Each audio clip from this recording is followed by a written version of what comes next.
Divider bias নিয়ে কথা বলছিলাম, এরকম কিছু আর কি। তো এই এই এই ভোল্টেজ ডিভাইডার বায়াস নিয়ে চাইলে আমি একটা ম্যাথমেটিক্যাল প্রবলেম দেখাতে পারি। আদারওয়াইজ আপনারা কি দেখতে পাচ্ছেন আমার এই স্ক্রিনটা? জি স্যার, দেখতে পাচ্ছি। ওইখানে আমার সাদা চার্জার আছে, আমার বিছানার চার্জারটা খুলে নিয়ে মানে ইচ্ছা করলে আরেকটা দেখানো যায়। আচ্ছা, আমি এই পর্যন্ত ডিল বলেছিলাম যে আসলে এই আর ই অ্যাপ্লাই করছি। সো ডিউ টু টেম্পারেচার যদি আইসিটা বেড়ে যায়, দেন আইসিআরইটা বেড়ে যাচ্ছে। যেহেতু ভিভি ভি2টা constant, that means this voltage across this resistor আর2 ইজ কনস্ট্যান্ট। সো ভিইটা কিন্তু অবশ্যই কমতে হবে। ভি যদি কমে আই বি কমে যাবে। সো আইসিটা এইভাবে ব্যালেন্স হবে। সো স্টেবিলিটিটাকে গ্যারান্টি দেওয়া যাবে। তো এই ধরনের সার্কিটের একটা লম্বা ম্যাথমেটিক্যাল ক্যালকুলেশন আছে, বাট সেটার সামারিটা হচ্ছে আপনি স্টেবিলিটি ফ্যাক্টর এই ভোল্টেজ ডিভাইডার বায়াস মেথডে ক্যালকুলেট করতে পারেন using this mathematical equation, beta plus 1 into 1 plus r naught by re divided by beta plus 1 plus r naught by i. That means a r naught by r এটা আমাদেরকে determine করতে হবে, because beta is constant for a particular transistor. Its value is constant. So re, that means this resistance of this resistor re, এই r naught টা হচ্ছে আমরা calculate করব এই ম্যাথমেটিক্যাল ইকুয়েশন দিয়ে। যদি আমি r1 R2 divided by R1 plus R2 এখান থেকে R naught calculate করতে পারি। So this is the mathematical expression to determine stability factor. এখন দেখেন, যদি আমি R naught by RE টাকে যদি আমি খুব ছোট করতে পারি, ধরেন প্র্যাকটিক্যালি 0 করতে পারি, যদি 0 করতে পারি তাহলে আসলে স্টেবিলিটি ফ্যাক্টর হয় 1, যেটা আইডিয়াল কেস।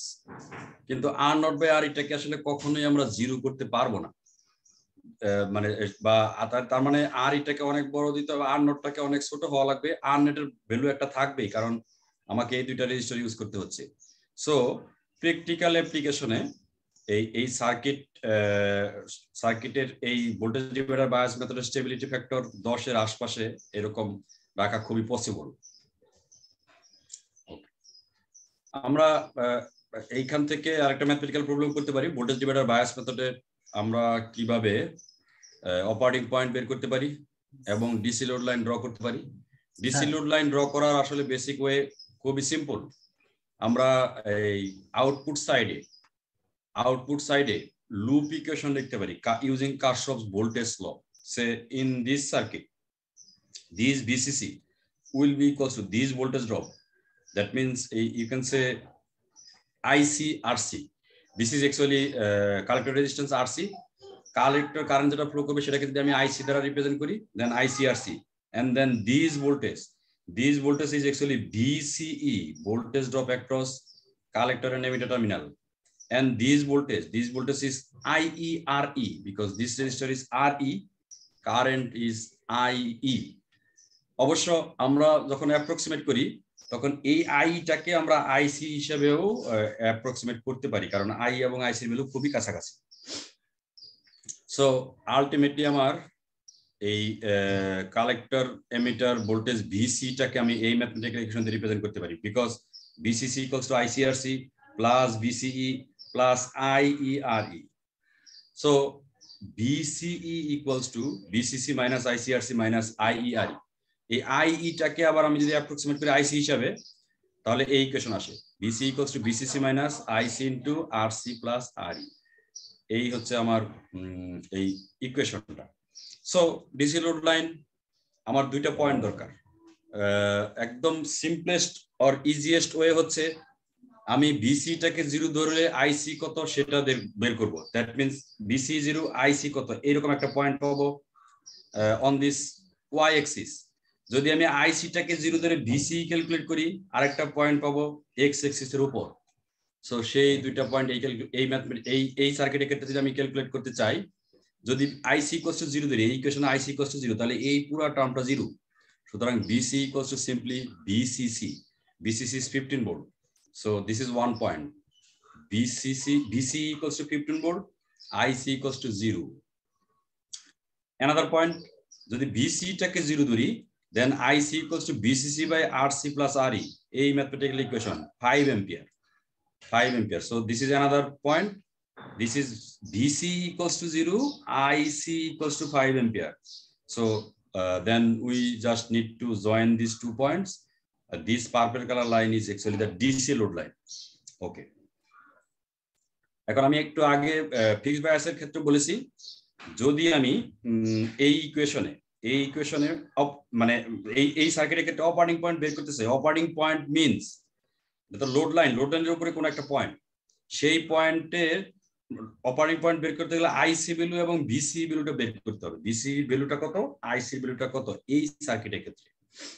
দ্যাট মিন্স এই ভোল্টেজটা কত আছে এবং আইসি কারেন্ট কত ফ্লো করতেছে, এই দুইটা পয়েন্ট বের করতে গেলে যেরকম আমি বলেছি এক্স ওয়াই দুইটা ভ্যালু লাগবে কার্টেসিয়ান সিস্টেমে, সেরকম। সো আমাকে যে কোনো একটা বের করার টার্গেট নিতে হবে। আইসি বের করা ইজিয়ার, বিকজ আমরা আইসিটা বের করতে পারি এই ইনপুট সার্কিট থেকে। সে আমি এইখানে লুপ ইকুয়েশন ইউজ করতে পারি, এই ভোল্টেজটা আমি বের করতে পারি। এই voltage simply voltage divider rule use করে একটু আগে যে ম্যাথমেটিক্যাল ইকুয়েশন দেখালাম সেখান থেকে বের করা যায়। This voltage is simply 15 multiplied by 5 divided by 10 plus 5. 15 into 5 by 15 মানে 5 ভোল্ট, এরকম 5 ভোল্ট।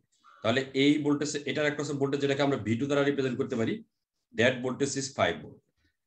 সো এই 5 ভোল্ট আসলে ইকুয়ালস টু এই ভোল্টেজটাকে বলছি VBE, এমিটার এবং বেজের মাঝে যে ভোল্টেজ, প্লাস এই ভোল্টেজটাকে বলছি IERE। সো আমি এখান থেকে লিখতে পারি V2 equals to VB plus IERE. So IE equals to V2 minus VB by RE, mathematical equation. So IE equals to 2.15 ampere. So this is actually emitter current. But আমরা এই circuit analysis করতে গেলে emitter current কে approximate করতে পারি as collector current. So collector current is also very close to 2.15 milliampere. This is collector current. So collector current যদি পেয়ে যাই, তাহলে আমার যে অরিজিনাল ম্যাথমেটিক্যাল ইকুয়েশন আছে, আমি আরসি ভ্যালু জানি, RC 1 kilo ohm, RE 2 kilo ohm, বিসিসির ভ্যালু 15 ভোল্ট, আইসির ভ্যালু একটাকে ক্যালকুলেট করলাম 2.15 milliampere. So VC can be easily found. So this value is 8.55 volt. So when BC equals to 8.55 volt, IC equals to 2.15 milliampere, that means in this circuit, this voltage drop is 8.55 volt. And this current, that means the current, collector current, the current that is flowing through the collector terminal is 2.15 milliampere. So again, আমরা একটা point নিতে চাচ্ছি, voltage 8.55 volt, current 2.15 milliampere. So this is the point, this is the operating point. এই প্রসেসে আমরা আসলে মানে voltage divider bias মেথডে ডিসি লোড লাইন এবং অপারেটিং পয়েন্ট ডিটারমাইন করতে পারি। স্টেবিলিটি ফ্যাক্টরের একটা এক্সাম্পল দেখানো যেতে পারে। এই ম্যাথমেটিক্যাল ইকুয়েশন সম্পর্কে একটু আগে বললাম। সো আর নট বের করা যেতে পারে in this circuit. R naught equals to R1 R2 divide by R1 plus R2, so 60 kilo ohm. So R naught by R এটাও ক্যালকুলেট করে রাখতে পারি, কারণ আমার এই ইকুয়েশনে আর নট প্লাস আর ই দরকার। R naught plus R equals to 27.3 এরকম এটা রেশিও, সুতরাং ইউনিট নাই আর কি, বিকজ আর নট হচ্ছে 60 কিলো ওহম, আর ই হচ্ছে 2.2 kilo ohm. So this is a unitless parameter. So stability factor equals to beta plus 1 into 1 plus R naught by R E 27.3 divided by beta, এই ট্রানজিস্টরের beta value দিয়ে দেওয়া থাকা লাগবে। That beta value can be in this case 50, so 50 plus 1 plus এত।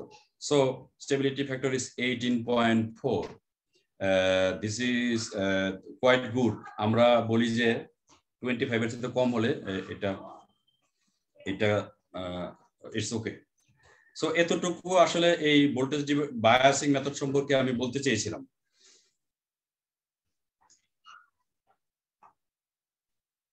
তো আমরা আরেকটা ডিভাইস নিয়ে কথা বলতে পারি, field effect transistor. Field effect ট্রানজিস্টরকে শুরু করব, আপনারা যদি অনুমতি দেন। শুরু করেন স্যার। ওকে,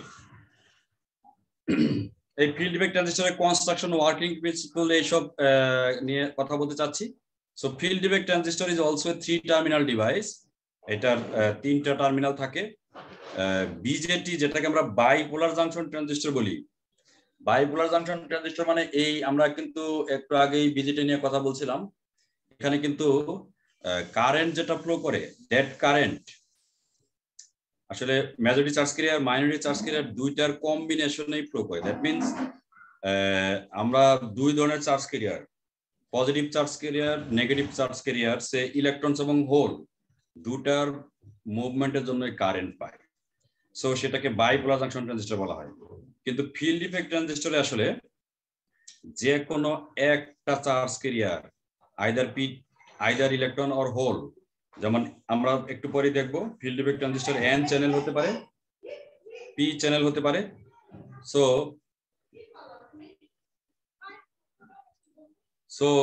সেই অনুযায়ী আমাদের এন চ্যানেলের ক্ষেত্রে ইলেকট্রন এবং পি চ্যানেলের ক্ষেত্রে হোলের জন্য শুধুমাত্র কারেন্ট ফ্লো করবে। যে কোনো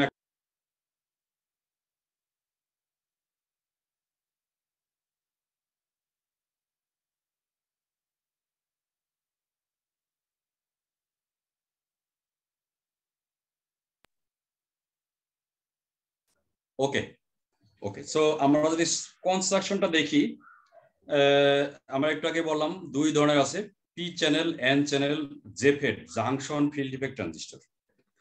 আমরা এখানে এন চ্যানেল দেখাচ্ছি। এন চ্যানেলের কনস্ট্রাকশন এবং পি চ্যানেলের কনস্ট্রাকশন দুটার মধ্যে সিমিলারিটি আমরা সহজেই বুঝতে পারবো। এন চ্যানেল জেফেডের ক্ষেত্রে আমরা এই একদম majority part, most of the part, যেটাকে আমরা এখানে মোটামুটি এই ব্লু কালার দিয়ে দেখাচ্ছি, এই পুরাটা হচ্ছে এন টাইপ ম্যাটেরিয়ালস। তো এই এন টাইপ ম্যাটেরিয়ালস এর এই সাইডে দেখেন একটা পি টাইপ ম্যাটেরিয়ালস এর লেয়ার আছে, অন্য সাইডে পি টাইপ ম্যাটেরিয়ালস এর লেয়ার আছে দুই পাশে। বাট এই লেয়ার এবং এই লেয়ার, এই দুইটা পি টাইপ লেয়ার আবার ইন্টারনালি কানেক্টেড। মানে যদি আপনি কোনো ভোল্টেজ অ্যাপ্লাই করেন একটা লেয়ারে, একটা টার্মিনালে, গেটে, এটাকে আমরা গেট বলছি, গেটে যদি ভোল্টেজ অ্যাপ্লাই করেন সেটা ইকুয়ালি এই সাইড এবং এই সাইড দুই সাইডে অ্যাপ্লাই হবে, বিকজ এই দুইটা আবার ইন্টারনালি কানেক্টেড। সো টার্মিনাল আসলে যদি দুই সাইডে দুইটা পি টাইপ আছে, দুইটা পি টাইপ থেকে একটা টার্মিনাল বের হয়েছে, বিকজ দিস দুইটা ইন্টারনালি কানেক্টেড হয়ে একটা গেট টার্মিনাল হিসেবে পাচ্ছেন। এন্ড চ্যানেল যেটা ইউজ করছি এখানে এন চ্যানেল, সেটার একটা টার্মিনালকে আমরা বলছি ড্রেন, আর একটা টার্মিনালকে বলছি source. Drain, source, gate. So একটা জাংশন ফিল্ড ইফেক্ট ট্রানজিস্টরের 3টা টার্মিনাল থাকে। আচ্ছা, ড্রেন, সোর্স, গেট। এখন এটা N channel JFET, but P channel যদি হয়, লেয়ার মাঝের লেয়ারটা পি চ্যানেল হবে, এই দুই পাশে যেটা দেখছি এগুলো এন টাইপ হবে। এই এন টাইপ দুইটা আবার ইন্টারনালি কানেক্টেড থাকবে, সেইখান থেকে একটা টার্মিনাল বের হবে গেট। সো স্ট্রাকচার জাস্ট ম্যাটেরিয়ালসের টাইপ গুলো উল্টো যাবে, চ্যানেলটা হবে পি টাইপ, আর এই দুই পাশে যে ডিপোজিটেড লেয়ার আছে, this layer will be N type. So স্ট্রাকচারটা হচ্ছে এরকম। ওকে, তো এটাকে চ্যানেল বলতে আমরা যেমন বুঝি, চ্যানেল দিয়ে কোনো কিছু ফ্লো করে বা প্রপাগেট করে বা এক জায়গা থেকে আরেক জায়গায় যায়। তো এই চ্যানেলটা মাঝের চ্যানেল, এই চ্যানেল দিয়ে চার্জ ক্যারিয়ার আসলে মুভ করবে বা ফ্লো করবে। ওকে, যে সিচুয়েশনে এই চ্যানেলের উইথ, আমি চ্যানেলের উইথ বলছি, আপনি দেখছেন এই পাশে পি আছে, মাঝের চ্যানেলটা এন, এই পাশে আবার পি আছে। সো যদি রিভার্স বায়াসিং করেন তাহলে এই ডিপ্লেশন লেয়ারের উইথ কিন্তু বাড়বে, এদিকেও ডিপ্লেশন লেয়ারের উইথও বাড়বে। সো যেহেতু একই সিচুয়েশন, গেটটা তো দুইটার সাথেই কমন, সুতরাং এই চ্যানেলের থিকনেস, মাঝের যে চ্যানেল, যে এই চ্যানেল বলছি, এই চ্যানেলের থিকনেস কিন্তু কমতে পারে যদি আপনি এটাকে বেশি ভোল্টেজ দ্বারা রিভার্স বায়াস করেন। ডিপ্লেশন লেয়ারের থিকনেস বেড়ে যায়, এই পাশ থেকেও থিকনেস বেড়ে যাবে। সো সেইভাবে আমি চ্যানেলের থিকনেস কমানো মানে তখন কিন্তু চার্জ ক্যারিয়ার কম ফ্লো করবে বা মুভ করবে, তাহলে কারেন্টও কম ফ্লো করবে বা মুভ করবে। সো আমি এই যে ডিপ্লেশন লেয়ার দুই সাইডের, এই ডিপ্লেশন লেয়ারের থিকনেস বাড়িয়ে চ্যানেলটার উইথ কমাতে পারি, কারেন্ট ফ্লোটাকে কন্ট্রোল করতে পারি। এই হচ্ছে ইস্যু। এখন এই কারেন্ট ফ্লোটাকে কন্ট্রোল করার জন্য গেটে আপনাকে ভোল্টেজ অ্যাপ্লাই করতে হবে, কারেন্ট ফ্লোটাকে কন্ট্রোল করার জন্য গেটে ভোল্টেজ অ্যাপ্লাই করছেন, সেই জন্য জেফেটকে আমরা ভোল্টেজ কন্ট্রোল ডিভাইসও বলি। আমরা বিজেটিকে যেরকম বলি আইবি সাথে IC related, so current control device. IB যদি কন্ট্রোল করতে পারি, আইসিটাকেও কন্ট্রোল করতে পারবো। সো এই হচ্ছে ডিফারেন্স দুইটার মধ্যে। এটাকে আমরা ভোল্টেজ কন্ট্রোল ডিভাইস বলতে পারেন, বিজেটিকে কারেন্ট কন্ট্রোল ডিভাইস বলতে পারেন। আর চার্জ ক্যারিয়ারের যেরকম বললাম, বিজেটির ক্ষেত্রে ইলেকট্রন হোল দুটোই কারেন্ট ফ্লো করতে মানে প্রত্যেক কন্ট্রিবিউট করে। আর জেফেটের ক্ষেত্রে আইদার ইলেকট্রন অর হোল যে কোনো এক ধরনের চার্জ ক্যারিয়ার কারেন্ট কন্ট্রিবিউট করে। যদি এন চ্যানেল হয় তাহলে ইলেকট্রন, পি চ্যানেল হলে হোল। স্ট্রাকচারটা অনেকটা এরকম। একটু দেখেন ওয়ার্কিং প্রিন্সিপাল যদি দেখি, সে আমরা যদি ড্রেন এবং সোর্স কিন্তু চ্যানেলের দুই টার্মিনাল থেকে এই ওহমিক কন্ট্যাক্ট দিয়ে দুইটা টার্মিনাল বের হয়ে আসে, এর মাঝে যদি ভোল্টেজ অ্যাপ্লাই করি আর ভিজিএসটা মানে এই গেট এবং সোর্সটা যদি শর্ট করে দেই, মানে জিরো ভোল্টেজ অ্যাপ্লাই করি, শর্ট করে দেওয়া মানে জিরো ভোল্টেজ অ্যাপ্লাই করি, কারণ গেট সোর্সটা দেখেন গ্রাউন্ডে আছে। তার মানে ভিজিএস এই সিচুয়েশনে বলছি ভিজিএস ইকুয়ালস টু 0, আর ভিডিটাকে এই যে ভিডিএস যেটা ড্রেন এবং সোর্সের মাঝে যদি একটা ভোল্টেজ অ্যাপ্লাই করে রাখি, তাহলে কি সিচুয়েশন ঘটে দেখেন। ওকে, আপনি মানে দুই পাশে দুইটা পিএন জাংশন ফর্ম করবে, এই পাশে একটা এই পাশে একটা, দুইটার বিহেভিয়ার এক্স্যাক্টলি একই রকম হবে, বিকজ এটা পি টাইপ এটা পি টাইপ, দুইটা আবার ইন্টারনালি কানেক্টেড। সুতরাং গেটে যেহেতু কোনো ভোল্টেজ অ্যাপ্লাই করি নাই, তার মানে এই পি সাইড এবং এই পি সাইড জিরো পোটেনশিয়ালে আছে, গ্রাউন্ডের সাথে কানেক্টেড, জিরো পোটেনশিয়াল। বাট আপনি একটু দেখেন ভিডিএস যেটা ড্রেন এবং সোর্সের মধ্যে ভোল্টেজ সাপ্লাই করার জন্য আমি ভিডিটি একটা ভোল্টেজ সাপ্লাই দিয়ে রাখছি। সো চ্যানেলটা হচ্ছে এন টাইপ চ্যানেলের মেজরিটি চার্জ ক্যারিয়ার কিন্তু ইলেকট্রন। সো ইলেকট্রন কিন্তু এই যে চ্যানেল যেটা এন টাইপ দিয়ে ফ্লো করবে বা প্রপাগেট করবে, ট্রাভেল করবে, যেটা বলেন মুভ করবে। যেমন হয় পজিটিভ টার্মিনাল ব্যাটারির ইলেকট্রনগুলোকে অ্যাট্রাক্ট করবে। সো ইলেকট্রন আমরা দেখতে পাচ্ছি আপার ডিরেকশনে মুভ করবে। যদি ইলেকট্রন আপার ডিরেকশনে মুভ করে, কারেন্ট অপোজিট ডিরেকশনে ফ্লো করবে। So this is ID. এবং প্র্যাকটিক্যালি এই in case of JFET, drain current channel দিয়ে এসে সোর্স কারেন্ট হিসেবে একই কারেন্টের সাথে, মানে আইডি ইকুয়ালস টু আইএস হবে। এই হচ্ছে মোটামুটি সিচুয়েশনটা। এখন দেখেন, তাহলে আমরা দেখতে পাচ্ছি গেটে যদি কোনো ভোল্টেজ অ্যাপ্লাই না করি, বিডিএস যেটা সেই ভোল্টেজ অ্যাপ্লাই করছে, মানে আপনি দেখেন এই যে পজিটিভ টার্মিনাল, এটা পজিটিভ, এই পয়েন্ট আর মানে একটু কম পজিটিভ, এইভাবে এটা জিরোতে আসছে। সুতরাং আপনি এখানে দেখতে পাচ্ছেন, এইখানে ধরেন আপনি যদি টোটাল চ্যানেলটাকে একটা রেজিস্টিভ এলিমেন্ট হিসেবে দেখেন, এক ভোল্টেজ ড্রপ হবে, কিন্তু এই পজিশন থেকে এই পজিশনের মানে একদম সোর্স সাইডে কিন্তু পোটেনশিয়াল জিরো গ্রাউন্ড করা আছে। সুতরাং আপনি অ্যালং দিস চ্যানেল পোটেনশিয়াল কিন্তু আস্তে আস্তে ড্রপ হতে থাকবে। সুতরাং এই পজিশনে পোটেনশিয়াল, এখানে পোটেনশিয়াল মানে পোটেনশিয়াল যেভাবে ক্যালকুলেট করেছি, ধরুন কোনো একটা পার্টিকুলার পয়েন্টের পোটেনশিয়াল মানে এই পয়েন্ট থেকে গ্রাউন্ড পর্যন্ত পোটেনশিয়াল কত সেটা, তাহলে আপনি দেখেন এই আপার সাইডে কিন্তু বেশি ভোল্টেজ অ্যাপ্লাইড হচ্ছে, যেহেতু পি সাইডটা গ্রাউন্ড করা জিরোতে আছে, এন সাইডে আপনি দেখেন এই পজিটিভ ভোল্টেজ অ্যাপ্লাই করেছেন। সুতরাং this PN junction is reverse biased, P side zero, N সাইডে পজিটিভ ভোল্টেজ, রিভার্স বায়াস। যদি রিভার্স বায়াস হয়, ডিপ্লেশন লেয়ারের থিকনেস বাড়বে, কিন্তু সেটা আবার সিমেট্রিক্যাল হবে না, কারণ এই পজিশনের যে পোটেনশিয়াল, এই পজিশনের পোটেনশিয়াল মানে এখান থেকে গ্রাউন্ড পর্যন্ত পোটেনশিয়াল কত, আর এই পজিশনের পোটেনশিয়াল মানে এইখান থেকে গ্রাউন্ড পর্যন্ত কত, তাহলে এই পোটেনশিয়ালটা কিন্তু কম। সো ডিপ্লেশনের থিকনেস দেখেন এই একদম উপরের সাইডে, যেহেতু এই পজিশনে বেশি ভোল্টেজ দ্বারা রিভার্স বায়াস হচ্ছে, সো থিকনেসটা বেড়ে গেছে, আস্তে আস্তে এদিকে কমে যাচ্ছে। সিমিলার শেপ আপনি দুই সাইডেও পাচ্ছেন। সো যখন ভিজিএস আমি জিরো অ্যাপ্লাই করেছি, তখন এই রকম একটা সিচুয়েশনে চার্জ ক্যারিয়ার ইলেকট্রন আপওয়ার্ড ডিরেকশনে ফ্লো করছে, দ্যাট মিন্স সোর্স থেকে ড্রেনে ফ্লো করছে, কারেন্ট অপোজিট ডিরেকশনে ফ্লো করছে। দিস কারেন্ট, এই কারেন্টটাকে আমরা একটু পরে নাম দিচ্ছি আইডিএসএস বলি, যেটাকে বলি drain to source current when with a short circuit connection from gate to source. Gate এবং সোর্সটা যদি শর্ট সার্কিট করে দেই, ড্রেন থেকে সোর্সের মধ্যে যে কারেন্ট ফ্লো করে, that current is called IDSS. Okay, এখন এই ডিপ্লেশন লেয়ারের থিকনেস দেখেন সিমেট্রিক না, আপার সাইডে দেখছি থিকনেস বেশি, লোয়ার সাইডে দেখছি থিকনেস কম। এই জিনিসটা আমি এমনি মুখে কথা বলে এক্সপ্লেন করলাম, এইখান থেকে আরেকটু এরকম ভাবতে পারেন। ধরেন এই টার্মিনাল এবং এই টার্মিনাল মধ্যে যদি ভোল্টেজ ডিফারেন্স 2 থাকে, তাহলে অ্যাকচুয়ালি এই টার্মিনাল থেকে এই টার্মিনালের ভোল্টেজ ডিফারেন্স 2।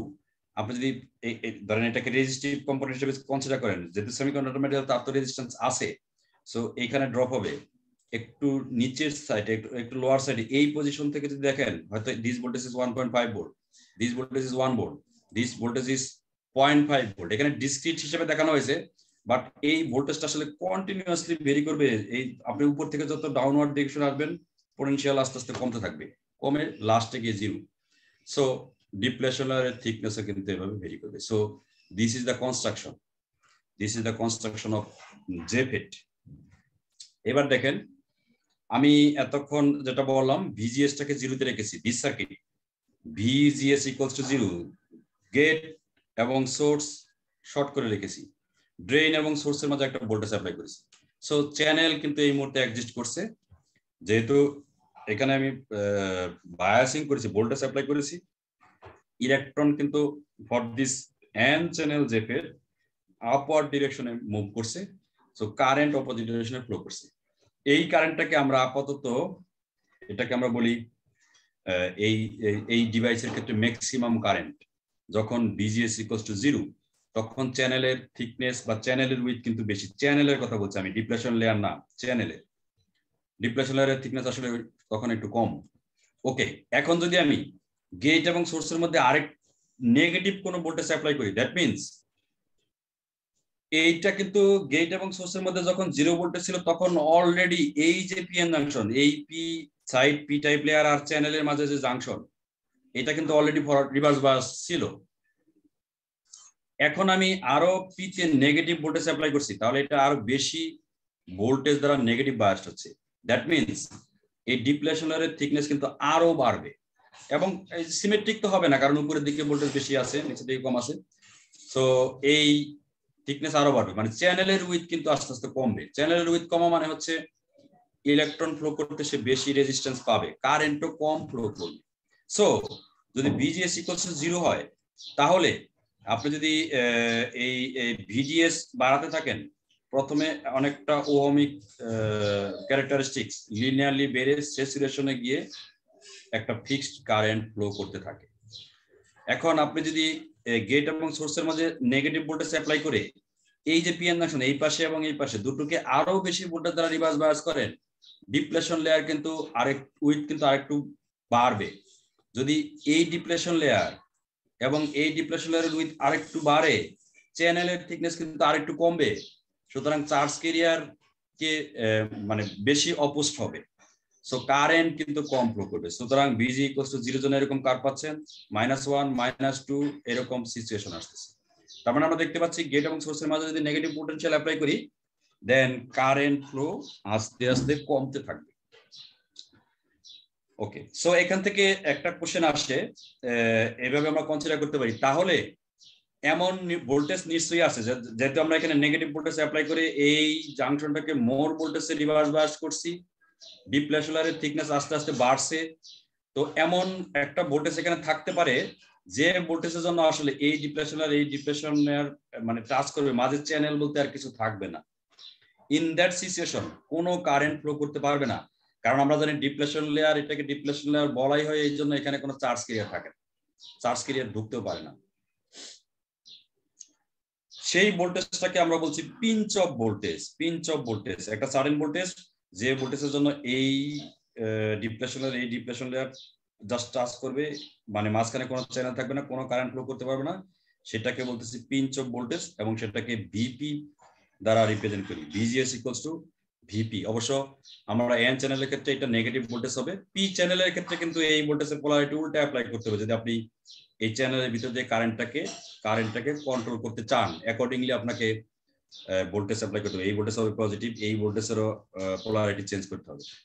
সো এই হচ্ছে ওয়ার্কিং প্রিন্সিপাল। সো আমরা এই গেট এবং সোর্সের মাঝে ভোল্টেজ অ্যাপ্লাই করে চ্যানেল দিয়ে কারেন্টটাকে কন্ট্রোল করতে পারি। So this is field effect transistor, মানে ভোল্টেজের ইফেক্টে কারেন্টটাকে কন্ট্রোল করা যায়।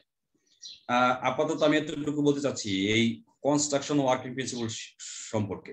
এই সিম্বল এগুলো আপনি জানবেন কনভেনশনালি, আমরা পি থেকে এর দিকে দেখাই। আচ্ছা, আমরা যদি বিজিটির সাথে কম্পেয়ার করতে দেখি, দেখেন বিজিটির ক্ষেত্রে আমরা বিজিটিটাকে আমরা মানে আমরা এই কি বলে মানে আমরা বলি যে লিনিয়ার রিলেশনশিপ এক্সিস্ট করে, কারণ আমরা জানি বিজেটির ক্ষেত্রে আইসি যেটা collector current is a function of IB, এবং সেটা যে বিটা ইনটু আইবি এইভাবে আমরা ক্যালকুলেট করতে পারি। So beta is a constant কোন একটা পার্টিকুলার ট্রানজিস্টরের জন্য, IB is the control variable, মানে আইবিটাকে যদি আমি কন্ট্রোল করি আইসিটাকে কন্ট্রোল করতে পারি। So this relationship IC equals to beta IB, that means Y equals to MX, এই ফর্মে this relationship linear. But in case of field effect transistor, এই ID এবং VGS একটু আগে যেটা দেখলাম, VGS আমি মানে VDS চেঞ্জ করছি, VDS চেঞ্জ করছি, এই কারেন্ট কেমন তার জন্য ফ্লো করবে, that current is determined by Shockley equations, এবং ইকুয়েশনটা এরকম, this equation is just linear, দেখেন এখানে স্কয়ার টার্ম আছে। So ID equals to IDSS. IDSS is the maximum current, this current when VGS equals to 0, এটাকে আমরা এইভাবে represent করি, IDSS is the drain to source current with a short circuit connection from gate to source. Gate এবং সোর্সটা যদি short circuit করে দেই, মানে গেটটাকে গ্রাউন্ডের সাথে কানেক্ট করি বা VGS equals to 0 অ্যাপ্লাই করি, সেই কারেন্টটাকে বলা হচ্ছে IDSS. VGS is the voltage in between gate and source. Gate and source এর মধ্যে কত ভোল্টেজ অ্যাপ্লাই করছে সেটার উপর কিন্তু এই ID যে কারেন্ট ফ্লো করছে, drain current or source current একই কথা, ড্রেন কারেন্ট সোর্স দিয়ে ফ্লো করছে, ID equals to IS হয়। আর this VP is the pinch of voltage. Pinch of voltage is the voltage at which the thickness of this channel is 0. That means কোনো current flow করতে পারে না সেই সিচুয়েশনটা। এই হচ্ছে ম্যাথমেটিক্যাল ইকুয়েশন। এখানে VP কোন একটা পার্টিকুলার ফেটের জন্য constant, IDSS is also constant, তাহলে আমরা VGS ভেরি করে IDটাকে কন্ট্রোল করছি। সো এখান থেকে দেখতে পাচ্ছেন this is A voltage control device, because VGS আসলে কন্ট্রোল করছে ID কে, সুতরাং কন্ট্রোলটা করা হচ্ছে ভোল্টেজ অ্যাপ্লাই করে। But in case of BJT আপনি দেখছেন IB আসলে কন্ট্রোল করছে IC কে, সুতরাং IB দিয়ে IC কে কন্ট্রোল করছে, সুতরাং this is A current control device, মানে BJT কারেন্ট কন্ট্রোল ডিভাইস।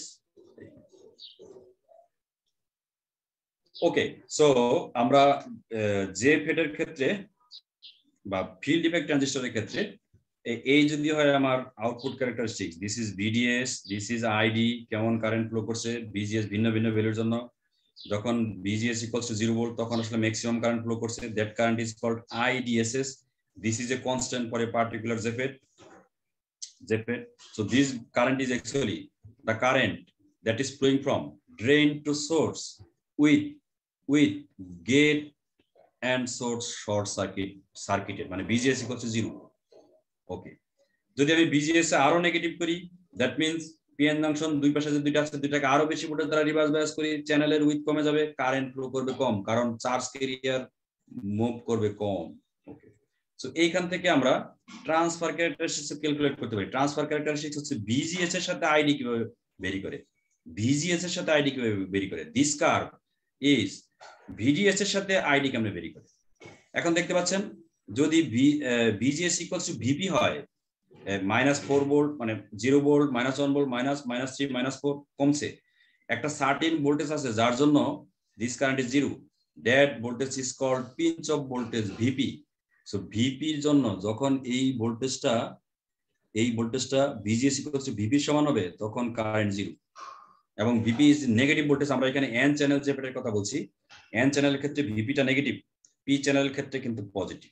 ওকে, যদি VGS -4 ভোল্ট থাকে তার জন্য কারেন্ট কত, -2 হলে এরকম VGS এর ভিন্ন ভিন্ন ভ্যালুর সাথে যদি ID এর ভ্যালুগুলো আমি প্লট করি, এই যে ক্যারেক্টারিস্টিক্স কার্ভটা বলছি এটাকে বলছি ট্রান্সফার ক্যারেক্টারিস্টিক্স। এটা এখানে দেখতে পাচ্ছেন VGS এর ভ্যালু সব negative, because this is N channel JFET এর জন্য। যদি P চ্যানেল হয় তাহলে কিন্তু VP এর ভ্যালু এগুলো পজিটিভ হবে, মানে এই কার্ভটা এই পাশে এরকম ভাবে হবে।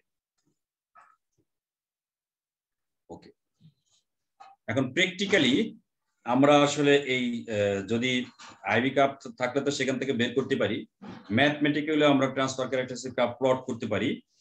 যদি আমরা কয়েকটা পয়েন্ট নেই, দেখতে পাচ্ছেন এই কার্ভ কিন্তু লিনিয়ার না, লিনিয়ার না হতে আমাকে অনেক বেশ কিছু পয়েন্ট নিতে হবে, যত বেশি নেওয়া যায় তত ভালো, বাট কিছু পয়েন্ট নিয়ে আমি ড্র করতে পারি। যেমন এই ম্যাথমেটিক্যাল ইকুয়েশনটা হচ্ছে এই equation, ID equals to IDSS 1 minus VGS by VP whole square. IDS, this value is constant for a particular ZP. VP, this value is also constant. VP is the value for which ID equals to 0.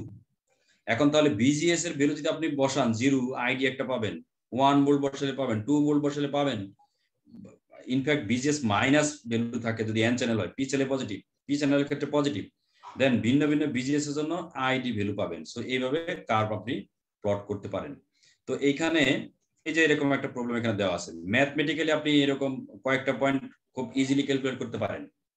যখন BGS equals to 0, আমি জানি যখন এই gate এবং source short করা তখন যে current flow হয় সেটাকে আমরা বলি IDSS, drain to source current with মানে গেট এবং source sorry drain to source current হয় গেট এবং সোর্স আর short circuited, that current is IDSS. So BGS 0 হলে IDSS, ID ভ্যালু হবে IDSS। BGS যদি VP সমান হয় তখন কিন্তু চ্যানেলটাই অফ হয়ে যাবে, কারেন্ট 0। দুইটা আপনি পয়েন্ট পেতে পারেন। অন্য আরো কিছু পয়েন্ট বের করতে পারেন। এই ম্যাথমেটিক্যালি এখানে যদি বলেন বসান আপনি সে ID equals to IDSS by 2, তাহলে VP এর ভ্যালু আসে অ্যারাউন্ড 0.3 VP, 0.3 VP। সুতরাং ID যদি IDSS এর অর্ধেক যখন ID হবে তখন VGS হবে VP এর 0.3 গুণ। যখন IDSS 1 বাই মানে ID হবে IDSS এর 4 ভাগের 1 ভাগ, তখন VP হবে জাস্ট অর্ধেক, সরি BGS হবে VP এর অর্ধেক। এরকম কয়েকটা পয়েন্ট নিয়ে আমরা কিন্তু এই ক্যারেক্টারিস্টিক্স কার্ভ ড্র করতে পারি। যেমন এখানে একটা প্রবলেম দেখতে পারেন, sketch the transfer curve defined by IDSS equals 12 milliampere and VP equals to -6 volt. আচ্ছা, এই কার্ভের কথা বলা আছে IDSS 12 milliampere, VP equals to -6 volt. এখান থেকে কি VP equals to -6 ভোল্ট, এখান থেকে কি কোনো ইনফরমেশন পাওয়া যায় যে এই যে ফেডটা n চ্যানেল না p চ্যানেল?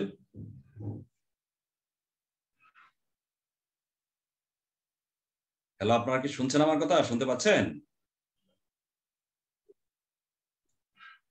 n চ্যানেল, জি স্যার শুনতে পাচ্ছি স্যার, ক্লিয়ার। n চ্যানেল হবে, n চ্যানেল, n চ্যানেল, কারণ n চ্যানেলে আমাকে কিন্তু PN জাংশন আমি মোর রিভার্স বায়াস করতে চাই যাতে চ্যানেলের উইথ কমানো যায়, কারেন্টটাকে কন্ট্রোল করা যায়। ওকে, সো আমি কয়েকটা পয়েন্ট ডিটারমাইন করতে পারি খুব সহজেই। অবশ্য আপনি যে ম্যাথমেটিক্যাল ইকুয়েশন আছে, এই যে mathematical equation, this is the mathematical equation, this one or this one, BGS এর ভ্যালু বসালে ID বের করতে পারবেন, ID ভ্যালু বের করলে BGS ভ্যালু বসালে BGS বের করতে পারবেন, কারণ IDS VP দুটা কিন্তু কনস্ট্যান্ট, যেমন এইখানেও দিয়ে দেওয়া আছে। সুতরাং আপনি ওই ম্যাথমেটিক্যাল ইকুয়েশন থেকে অনেকগুলো পয়েন্ট বের করতে পারেন, বাট আপনি ইজিলিও এই কাজটা করতে পারেন। যখন ID ইকুয়ালস টু IDSS তখন ID ইকুয়ালস টু IDSS তখন BGS ইকুয়ালস টু 0। যখন ID ইকুয়ালস টু 0 তখন BGS ইকুয়ালস টু VP মানে -6 ভোল্ট। এইটা এরকম এই পয়েন্ট এবং এই পয়েন্ট আপনি খুব সহজে পেতে পারেন। আর এই যে একটু আগে টেবিল যেটা দেখালাম, যদি ID ইকুয়ালস টু IDSS অর্ধেক হয় তাহলে VGS হবে VP এর 0.3 গুণ। যদি IDSS এর 1/4 হয়, ওই ম্যাথমেটিক্যাল ইকুয়েশন থেকে এগুলা ডিরাইভ করা আছে, এই যে এখানে দিয়ে দেওয়া আছে, তখন কিন্তু আপনি VGS হবে 0.5 ইনটু VP। সুতরাং মোটামুটি 4টা পয়েন্ট আপনি প্লট করতে পারেন। এই প্লট করলে এই কার্ভটাকে বলছি আমরা transfer characteristics of junction field effect transistor. Similarly আপনি সেম ধরনের প্লট ড্র করতে পারেন পি চ্যানেলের ক্ষেত্রে। এখানে IDSS দিয়ে দেওয়া আছে, VP দেওয়া আছে positive volt, so curve will be something like this. যখন ID equals to IDSS, VGS equals to 0। যখন ID equals to 0, VGS equals to VP। মাঝে আরো কয়েকটা পয়েন্ট দিয়ে আপনি এরকম প্লট করতে পারেন। So this is junction field effect transistor. Field effect transistor সম্পর্কে আমি এতটুকুই বলতে চাচ্ছি।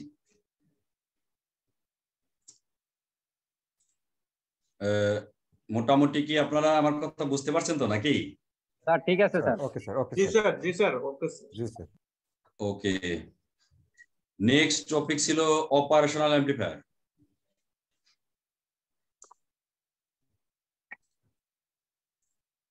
অপারেশনাল এমপ্লিফায়ার ভালো করে বুঝি, এটা ভালো করে আচ্ছা, বুঝি।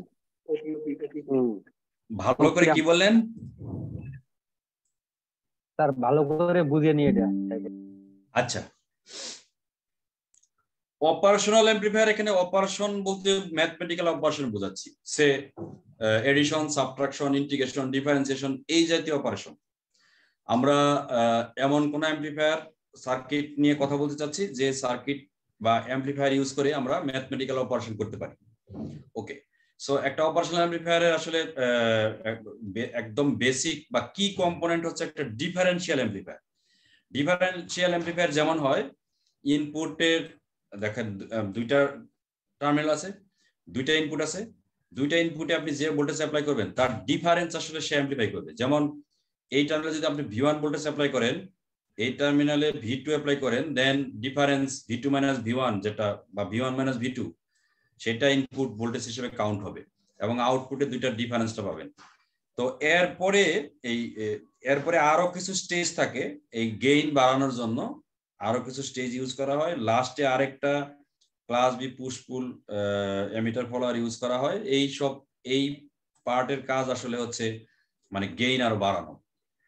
ওকে, সো আলটিমেটলি আপনি ইনপুটে যে ভোল্টেজ অ্যাপ্লাই করবেন দুইটা টার্মিনালে, তার ডিফারেন্সটাকে অ্যাম্প্লিফাই করে আউটপুটে দেবে, ডিফারেন্সটাকে অ্যাম্প্লিফাই করে আউটপুট দেবে। এরকম একটা অ্যাম্প্লিফায়ারকে বলি আমরা অপারেশনাল অ্যাম্প্লিফায়ার।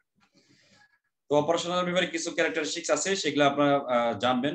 এটা একটা multi stage amplifier, differential amplifier থাকে, ইনভার্টিং নন ইনভার্টিং দুই ধরনের টার্মিনাল থাকে। আমরা একটা টার্মিনালকে ইনভার্টিং বলি, আরেকটা টার্মিনালকে নন ইনভার্টিং বলি। ইনভার্টিং টার্মিনালে ইনপুট অ্যাপ্লাই করে আউটপুট যেটা পাই সেটা ইনপুট সিগন্যালের আউট অফ ফেজে চলে যায়, মানে 180 ডিগ্রি ফেজ ডিফারেন্স হয়। নন ইনভার্টিং এ যেটা অ্যাপ্লাই করি সেটার সেম ফেজে আউটপুট পাওয়া যায়। আচ্ছা, ইনপুট ইম্পিডেন্স অনেক হাই আর লো আউটপুট ইম্পিডেন্স থাকে, ওপেন লুপ গেইন অনেক বেশি, ভোল্টেজ গেইন ফ্রিকোয়েন্সি মানে ওয়াইড রেঞ্জ অফ ফ্রিকোয়েন্সির জন্য সে কনস্ট্যান্ট ভোল্টেজ গেইন প্রোভাইড করতে পারে। আরেকটা প্যারামিটার আছে কমন মোড রিজেকশন রেশিও, সেটা ভেরি হাই, আইডিয়ালি ইনফিনিটি।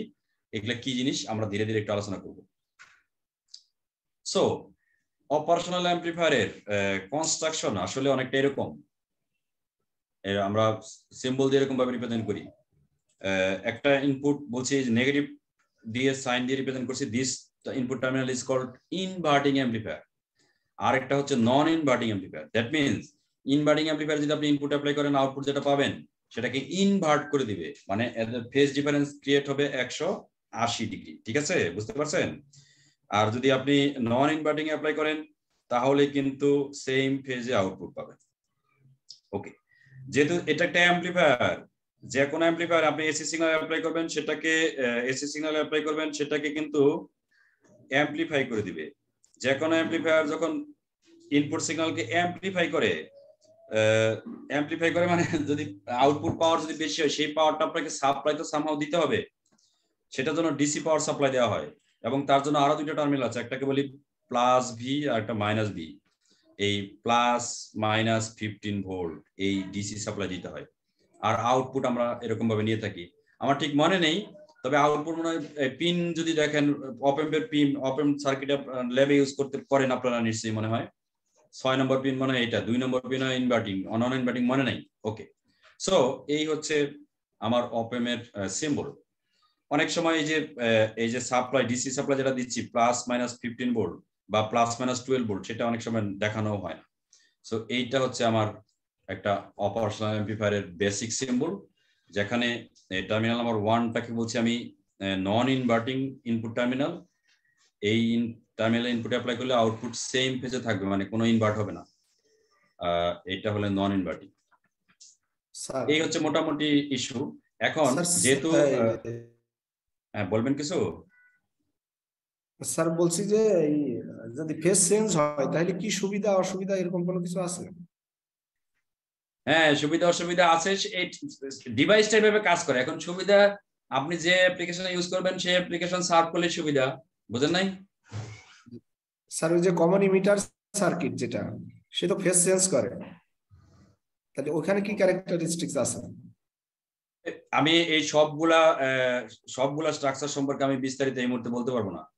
এই ইন্টারনালি কি কি আছে বুঝতে পারছেন? আমি বলছি যে আপনি অপ-অ্যামের যদি ক্ষেত্রে, হ্যাঁ অপ-অ্যামের ক্ষেত্রে স্যার আমরা যেটা দেখলাম যে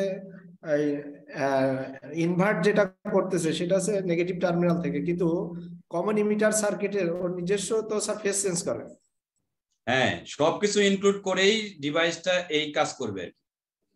বুঝতে পারছেন? ইন্টারনালি কি কি আছে ভিতরে সবগুলা সম্পর্কে আমি বিস্তারিত এই মুহূর্তে বলতে পারবো না, কিন্তু আমি বলছি যে ঘটনা এরকম ঘটে। যেমন আমি এখানে একটু পরে এক্সাম্পল দিচ্ছি। ওকে, তো ইস্যুটা হচ্ছে আপনি যে বায়াসিং করছেন, এই বায়াসিং কিন্তু একটা ইম্পর্টেন্ট ইস্যু। ইনপুটে আপনি এসি সিগন্যাল যদি অ্যাপ্লাই করেন, আউটপুটে এসি সিগন্যালের পিক ভ্যালু কত পর্যন্ত দিতে পারবে সেটা মোটামুটি ভাবে এরকম একটা রাফ ক্যালকুলেশন আছে যে এই সাপ্লাই যেটা দিচ্ছেন প্লাস, তার থেকে -2 ভোল্ট যদি মাইনাস করেন, এই পরিমাণ ভোল্টেজ আউটপুটে দিতে পারবে। এটা আমি একটা এক্সাম্পল দিয়ে পরে ক্লিয়ার করব। আচ্ছা, এখন এই যেহেতু দুইটা টার্মিনাল আছে, যেহেতু it's a differential amplifier, so দুইটা টার্মিনালে যে ভোল্টেজ অ্যাপ্লাই করবেন সেইটার ডিফারেন্সকে কিন্তু সে অ্যাম্পলিফাই করবে। ইস্যুটা হচ্ছে এরকম। সো আমরা এইখানে এরকম দেওয়া আছে, যদি আমি পজিটিভ টার্মিনালে ভোল্টেজ অ্যাপ্লাই করি, নেগেটিভটা গ্রাউন্ড করে রাখতে পারি, নেগেটিভ টার্মিনাল অ্যাপ্লাই করে পজিটিভটা গ্রাউন্ড করতে পারি, এইসব ইস্যু করতেই পারি। আমরা এখানে দুইটা স্পেশাল কেস কনসিডার করতে চাচ্ছি। একটা হচ্ছে common mode signal, differential mode signal. Okay, আমরা একটা অপ অ্যাম্প কনসিডার করছি। পজিটিভ টার্মিনালে আমি ভোল্টেজ অ্যাপ্লাই করছি, মানে সরি নন ইনভার্টিং টার্মিনালে two signals, these two signals are same, একই সিগন্যাল ইউজ করছি, তার মানে এদের মধ্যে ফেজ ডিফারেন্স নাই, দুইটার অ্যামপ্লিটিউডও সেম, ফ্রিকোয়েন্সিও সেম, সবই সেম এক্স্যাক্টলি। ওকে, তাহলে আউটপুট কিন্তু এই দুইটা ডিফারেন্স হয়ে তাকে অ্যামপ্লিফাই করবে। তাহলে দুইটা যদি এক্স্যাক্টলি সেম সিগন্যাল হয়, দুই টার্মিনালেই নন ইনভার্টিং ইনভার্টিং, তাহলে ইফেক্টিভলি কত ইনপুট অ্যাপ্লাইড হচ্ছে এখানে, যেহেতু বিয়োগ করে সেটাকে অ্যামপ্লিফাই করবে, জিরো না? হ্যালো, জি স্যার। শুনতে পাচ্ছেন? জি স্যার, জিরো। তাহলে জিরো যদি হয়, জিরোকে আপনি অ্যামপ্লিফাই করলে আলটিমেটলি 0 ভোল্ট পাবেন। সো কমন মোড সিগন্যাল, মানে একটা অ্যামপ্লিফায়ারের ইনপুটে যদি কমন সিগন্যাল অ্যাপ্লাই করেন, আউটপুট হবে 0। আমি কি বুঝতে পারলাম? আর ডিফারেন্সিয়াল মোড দেখেন, ইনভার্টিং টার্মিনাল আপনি যে সিগন্যাল অ্যাপ্লাই করছেন, নন ইনভার্টিং টার্মিনালে তার আউট অফ ফেজের সিগন্যাল অ্যাপ্লাই করছেন 180 ডিগ্রি ফেজ ডিফারেন্স করে, ইনভার্টেড সিগন্যাল। সো একটা থেকে আরেকটা বিয়োগ হচ্ছে যখন, এটার ভিপি, এটার পিক ভ্যালু থেকে এটার নেগেটিভ পিক ভ্যালু বিয়োগ হচ্ছে, মানে প্লাস হচ্ছে। সো দুটো যোগ হয়ে কিন্তু আউটপুট আপনি অনেক বড় কোনো আউটপুট পাবেন, এই টুয়াইস ভিপি পর্যন্ত।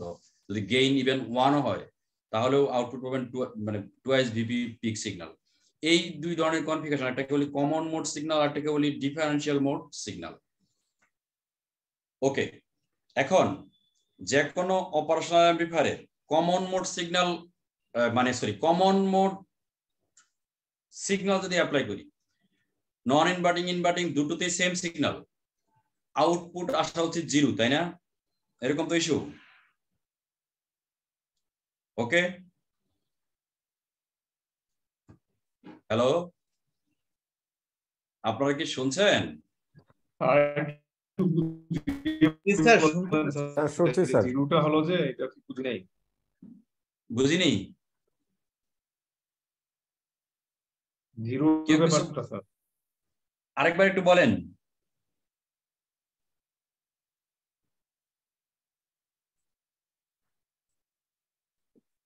কেউ কিছু বলছিলেন মনে হয়, আমি বুঝতে পারিনি কি বলছেন।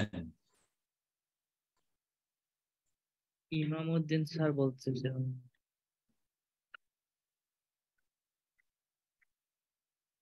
স্যার সম্ভবত বলতে চাইছে স্যার ওই যে জিরো আউটপুটটা আরেকটু এক্সপ্লেন করার জন্য।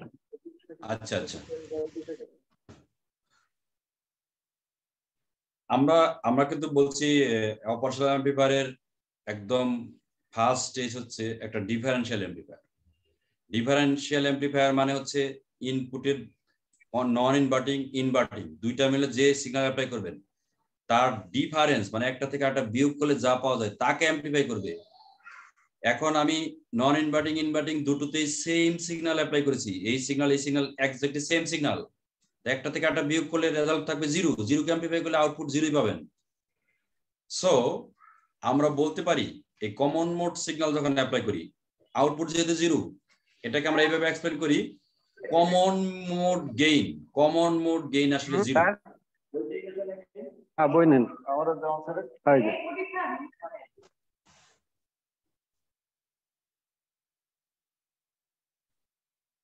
কমন মোড গেইন আসলে জিরো আর differential mode gain very high. Okay, differential mode gain আসলে ভেরি হাই। আচ্ছা আচ্ছা, এখন এই আমরা এই যে অপ এম্পের সার্কিট দেখলাম, সেখানে মানে মাল্টি স্টেজ অ্যাম্প্লিফায়ার ডিজাইন করা আছে, তারপরে আবার পুশ পুল অ্যাম্প্লিফায়ার আছে, সেইটা কিন্তু ট্রানজিস্টর ইউজ করে করা হয়। আমরা একটু আগে যেরকম থার্মাল রানওয়েতে গিয়ে বললাম যে একাধিক ট্রানজিস্টর একই স্পেসিফিকেশনের বাজার থেকে কিনে আনলেও তাদের মধ্যে মিসম্যাচ থাকে। সো আমরা যেমন আইডিয়ালি আশা করছি একটা অপারেশনাল অ্যাম্প্লিফায়ারে ইনপুটে same signal common signal apply করলে আউটপুটে জিরো ভোল্টেজ পাবো, এরকম নাও হতে পারে। আউটপুট হয়তো অল্প ছোট কোনো আউটপুট পেতে পারি, মানে কমন মোড গেইন তখন জিরো নাও হতে পারে। ওকে, আইডিয়ালি জিরো সিগন্যাল হলে যে জিরো হয় স্যার, সেম সিগন্যাল হলে জিরো হবে। ইনপুট নন ইনভার্টিং ইনভার্টিং টার্মিনালে যদি একই ভোল্টেজ মানে সমপরিমাণে ভোল্টেজ প্রয়োগ করা হয় তাহলে যে আউটপুট জিরো হয়, ভিতরে কি ঘটনা ঘটে, কেন এটা এইভাবে হয়, কি কারণে এটা এমন হয়? আপনি ইন্টারনাল সার্কিট দেখতে যাচ্ছেন? ইন্টারনালি একটু বোঝানো যাবে কিনা স্যার? ইন্টারনাল সার্কিট আমার কাছে এই মুহূর্তে নাই, বুঝতে পারছেন? জি স্যার, জি আচ্ছা ঠিক আছে। মানে ইস্যুটা হচ্ছে ডিফারেনশিয়াল অ্যাম্প্লিফায়ার যেভাবে কাজ করে, ইনপুটের দুটাকে ডিফারেন্স একটা থেকে একটা মাইনাস করে আউটপুটটাকে অ্যাম্প্লিফাই করে দিবে। ওকে, তো যেটা বললাম, যেহেতু ডিসিমিলারিটি থাকে এই ট্রানজিস্টর যেগুলো ইউজ করা হচ্ছে, তার জন্য common mode gain ideally should be zero. Differential mode gain, common mode গেইনকে আমরা এডিএম দ্বারা রিপ্রেজেন্ট করতে পারি, ডিফারেনশিয়াল মোড গেইনকে এডিএম দ্বারা রিপ্রেজেন্ট করতে পারি। ডিফারেনশিয়াল মোড গেইন অনেক মানে বড় ভ্যালু হয়, কমন মোড গেইন হওয়া উচিত আইডিয়ালি জিরো। সো এই দুইটা ratio common differential mode gain divide by common mode gain, এটাকে বলা হয় কমন মোড রিজেকশন রেশিও। তার মানে হচ্ছে যদি একদম অপেমটা আইডিয়াল অপেম হয় তাহলে এসিএম হওয়া উচিত জিরো, কমন মোড রিজেকশন হওয়া উচিত ইনফাইনাইট। তার মানে দুইটা সেম সিগন্যাল যদি ইনপুটে অ্যাপ্লাই করেন রিজেক্ট করে দেওয়ার মানে ক্যাপাবিলিটি বেশি হবে, মানে আউটপুট জিরো করবে, রিজেক্ট করে দিয়ে। কিন্তু প্র্যাকটিক্যাল অপেম্পের এসিএম এর একটা কম ভ্যালু থাকে। সো সিএমআর একটা ভ্যালু আসে যেটা আসলে অনেক বড় ভ্যালু, কারণ আইডিয়াল ইনফিনিটি, কারণ এসিএম জিরো হলে সেটাকে আইডিয়াল কন্ডিশন বলছি, বাট এসিএম এর ভ্যালু খুব ছোট কোনো ভ্যালু থাকে। সুতরাং এডিএম কিন্তু অনেক বড়, এডিএম আর ডিফারেনশিয়াল মোড গেইন, তাকে যদি ছোট কিছু দ্বারা ভাগ করি অনেক বড় ভ্যালু পাওয়া যাবে। So CMRR is very high. আমরা সাধারণত এই সিএমআরআর কে ডিবি স্কেলে রিপ্রেজেন্ট করি, এই ডিবি স্কেলের ম্যাথমেটিক্যাল ইকুয়েশন। সো একটা লিনিয়ার স্কেল ডিবি স্কেল একই ইস্যু, এই ইস্যু এই রিলেটেড প্রবলেমগুলোকে আমি একটু স্কিপ করি।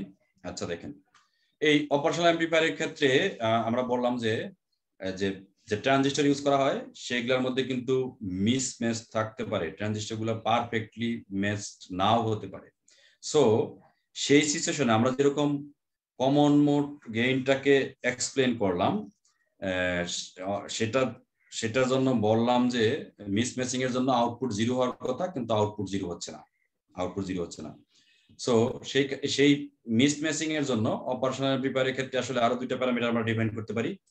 একটাকে বলি আউটপুট অফসেট ভোল্টেজ, আরেকটাকে বলতে পারি ইনপুট অফসেট কারেন্ট। এই দুইটা নিয়ে আমরা ডিল করতে পারি। যেমন যদি একাধিক ট্রানজিস্টর ইউজ করি, সবগুলোর ভিভি সমান হলে একটা ভিভি মানে বেস টু এমিটার ভোল্টেজ অন্যটার বেস টেরিমিটার বলতে সমান, একজ্যাক্টলি সমান হয় না। সো এই সিচুয়েশনে আমরা আরো দুইটা প্যারামিটার, এই দুইটা প্যারামিটার আমরা এক্সপ্লেন করতে পারি। সে মানে অপারেশনাল অ্যাম্পলিফায়ার বা ডিফারেনশিয়াল অ্যাম্পলিফায়ার আউটপুটে কিন্তু একটু আগে যেটা দেখলাম, দুইটা সেম সিগন্যাল অ্যাপ্লাই করলে দুইটা ইনপুট সিগন্যাল মানে কমন মোডে থাকলেও সে একটা আউটপুট ভোল্টেজ মানে প্রোভাইড করে, যেটাকে বলা হচ্ছে আউটপুট অফসেট ভোল্টেজ। আমরা কিন্তু কমন মোডের কথা বলছি, ডিফারেনশিয়াল মোডে কিন্তু অলওয়েজ আউটপুটে একটা হাই আউটপুট দেখাবে। কমন মোডের ক্ষেত্রে কিন্তু আউটপুট আইডিয়ালি 0 হওয়া উচিত, কিন্তু প্র্যাকটিক্যালি 0 থাকে না, একটা সার্টেন ভোল্টেজ আউটপুটে দেখায়। That voltage is called output offset voltage. Okay, এখন ধরেন এই আউটপুট অফসেট ভোল্টেজটাকে যদি আপনি দূর করতে চান, মানে মিনিমাইজ করতে চান আর এলিমিনেট করতে চান, তাহলে এই অপারেশনাল অ্যাম্পলিফায়ারের দুইটা ইনপুট আছে, এই দুইটা ইনপুটের মধ্যে যে কারেন্ট ফ্লো করে তার মধ্যে যদি একটু স্লাইটলি ডিফারেন্স ক্রিয়েট করতে পারেন, স্লাইটলি ডিফারেন্স থাকে, মানে তার মানে তখন কিন্তু আপনি মানে অপোজিট ইফেক্টের দ্বারা আউটপুট ভোল্টেজটা কিন্তু 0-তে আসতে পারে। ধরেন সার্টেন কন্ডিশনে আউটপুট একটা দেখাচ্ছে +0, ধরেন +0.5 ভোল্ট। এটাকে মিনিমাইজ করার জন্য ইনপুট টার্মিনালে, দুই টার্মিনালের মধ্যে যদি কারেন্টের স্লাইড ডিফারেন্স করেন, সেম সিগন্যাল অ্যাপ্লাই করলে তো সেম কারেন্টই ফ্লো করবে। আমি কারেন্টের একটু স্লাইড ডিফারেন্স করতে চাচ্ছেন যাতে আউটপুটে যে ভোল্টেজটা দেখাচ্ছিল অরিজিনালি, যেটাকে বলছি আউটপুট অফসেট ভোল্টেজ, সেটাকে দূর করতে পারে। সেই এই যে ডিফারেন্স ইন কারেন্ট, ইনপুট কারেন্টকে বলা হয় ইনপুট অফসেট কারেন্ট। ওকে, স্লিউ রেটের ইস্যুটাও আপনি চিন্তা ভাবনা করতে পারেন এইভাবে, যে ধরেন কোন একটা অপ অ্যাম্পের মানে আউটপুট আচ্ছা আউটপুট ভোল্টেজ মানে কি বলে, মানে কত ফাস্ট চেঞ্জ হতে পারে, এটাকে আমরা ভোল্ট পার মাইক্রোসেকেন্ড হিসেবে এই স্লিউ রেটটাকে ডিফাইন করি। যদি আপনি জানেন যে একটা সিগন্যালের ফ্রিকোয়েন্সি যদি অনেক কম থাকে, তাহলে কিন্তু আমি এসি সিগন্যালের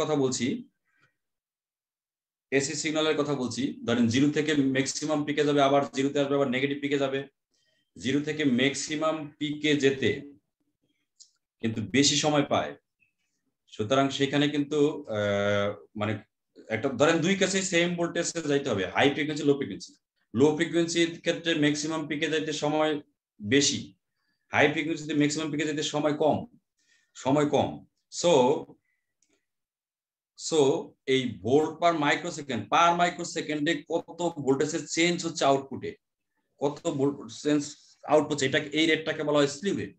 ওকে, সো ধরেন একটা অপ অ্যাম্পের স্লিউ রেট, এখানে একটা एग्जांपल দেওয়া আছে 0.5 ভোল্ট পার মাইক্রোসেকেন্ড। এটা বলতে বোঝানো হয় যে output from the amplifier can change by 0.5 volt every microsecond. 1 মাইক্রোসেকেন্ডে 0.5 ভোল্ট চেঞ্জ হবে।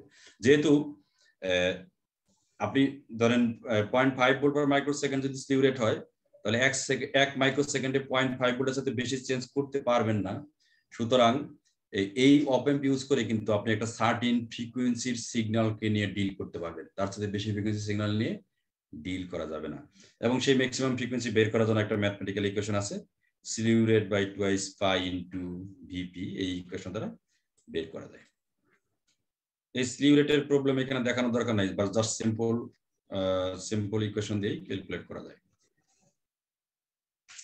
আচ্ছা, এই অপারেশনাল অ্যাম্পলিফায়ার যদি ইউজ করতে চান, আমরা বেসিক্যালি দুটো কনফিগারেশন ইউজ করতে পারি, একটা ইনভার্টিং অ্যাম্পলিফায়ার আর একটা নন ইনভার্টিং অ্যাম্পলিফায়ার। নন ইনভার্টিং অ্যাম্পলিফায়ার, আপনারা কি আমার কথা শুনতে পাচ্ছেন? জি আমরা আছি স্যার, আপনার সাথে আছি। জি আছেন না? জি আচ্ছা, আমাকে কি 2-3 মিনিট একটু ব্রেক দেওয়া যায়? 2-3 মিনিট পরে একটু বলি। অবশ্যই, জি একটু বসেন, আমি একটু পানি খেয়ে নেই। ওকে, না ঠিক আছে। আমরা একটু আগে ক্যারেক্টারিস্টিক্স দেখলাম। অপারেশনাল অ্যাম্পলিফায়ারের open loop gain very high. Okay, আমাদের প্র্যাকটিক্যাল অ্যাপ্লিকেশনে আমাদের এই গেইনটাকে অ্যাডজাস্ট করার দরকার পড়ে। আমরা গেইন 1, 2, 3, -1, -2 এসব চাই। সো আমরা অপারেশনাল অ্যাম্প্লিফায়ারকে দুই ধরনের কনফিগারেশন ইউজ করতে পারি। একটা হচ্ছে ইনভার্টিং, নন ইনভার্টিং। ইনভার্টিং অ্যাম্প্লিফায়ারের বেসিক সার্কিটটা দেখেন, very simple. Non inverting terminal is grounded. Inverting terminal একটা রেজিস্টার ইউজ করে এসি সিগন্যাল ইনপুট হিসেবে অ্যাপ্লাই করছি, আউটপুটটাকে ফিডব্যাক করে নিয়ে আসতেছি ইনভার্টিং টার্মিনালে, যাতে গেইনটাকে অ্যাডজাস্ট করা যায়। এই স্ট্রাকচারটাকে এখানে একটু এভাবে এক্সপ্লেন করতে পারেন। দেখেন, আমরা কিন্তু এই স্ট্রাকচার যেমন থাকে, ইনপুট ইম্পিডেন্স ভেরি হাই, এত আইডিয়ালি ইনফিনিটি। সো এই পাথ দিয়ে কোনো কারেন্টই ফ্লো করে না, যেহেতু কোনো কারেন্ট ফ্লো করে না, সুতরাং এখানে কিন্তু ভোল্টেজ ড্রপ 0 আমরা কনসিডার করতে পারি। সো এই পয়েন্টটা দেখেন, এই পয়েন্টের ভোল্টেজ যদি মাপতে চান, মানে এই পয়েন্টের ভোল্টেজ মানে এই পয়েন্ট, আরেকটা পয়েন্ট হচ্ছে গ্রাউন্ড। এই এ টার্মিনালের মানে পোটেনশিয়াল বা ভোল্টেজ কিন্তু 0 ভোল্ট হয়, যদিও এই এ পয়েন্টটা কিন্তু সরাসরি গ্রাউন্ডের সাথে কানেক্টেড না। সেই জন্য এটাকে আমরা বলি ভার্চুয়াল গ্রাউন্ড, এই পয়েন্টটাকে আমরা বলি ভার্চুয়াল গ্রাউন্ড। ওকে, সো অপারেশন এক্সপ্লেন করা ভেরি সহজ, ভেরি ইজি। দেখেন, আপনি ইনপুট সিগন্যাল অ্যাপ্লাই করেছেন, এসি সিগন্যাল, তার জন্য কারেন্ট ফ্লো করবে এই আর আই ইনপুট রেজিস্টার দিয়ে কারেন্ট ফ্লো করবে। যে কারেন্টটা ফ্লো করবে সেটাকে আমরা বলছি আই ইন। এই আই ইনটা দেখেন, আপনার কিন্তু যেহেতু ইনপুট ইম্পিডেন্স আইডিয়াল ইনফিনিটি, এই পাথ দিয়ে কোনো কারেন্ট ফ্লো করছে না। সো এই টোটাল কারেন্টটাই কিন্তু আবার এই আর এফ, যেটা ফিডব্যাক রেজিস্টার দিয়ে ফ্লো করছে। So in this situation we can say IN input current is equals to IF feedback current. Okay, যদি IF equals to I in হয়, তাহলে আপনি দেখতে পারেন I inটা কত হবে। একটা রেজিস্টার দিয়ে কত কারেন্ট ফ্লো করছে সেটা ডিপেন্ড করে ওই রেজিস্টারের রেজিস্ট্যান্সের উপর, এবং রেজিস্টারের অ্যাক্রসে ভোল্টেজ ড্রপ কত হচ্ছে সেটার উপর। এই টার্মিনালটা VIN ইনপুট ভোল্টেজ আছে, সে ভোল্টেজ ইজ VIN।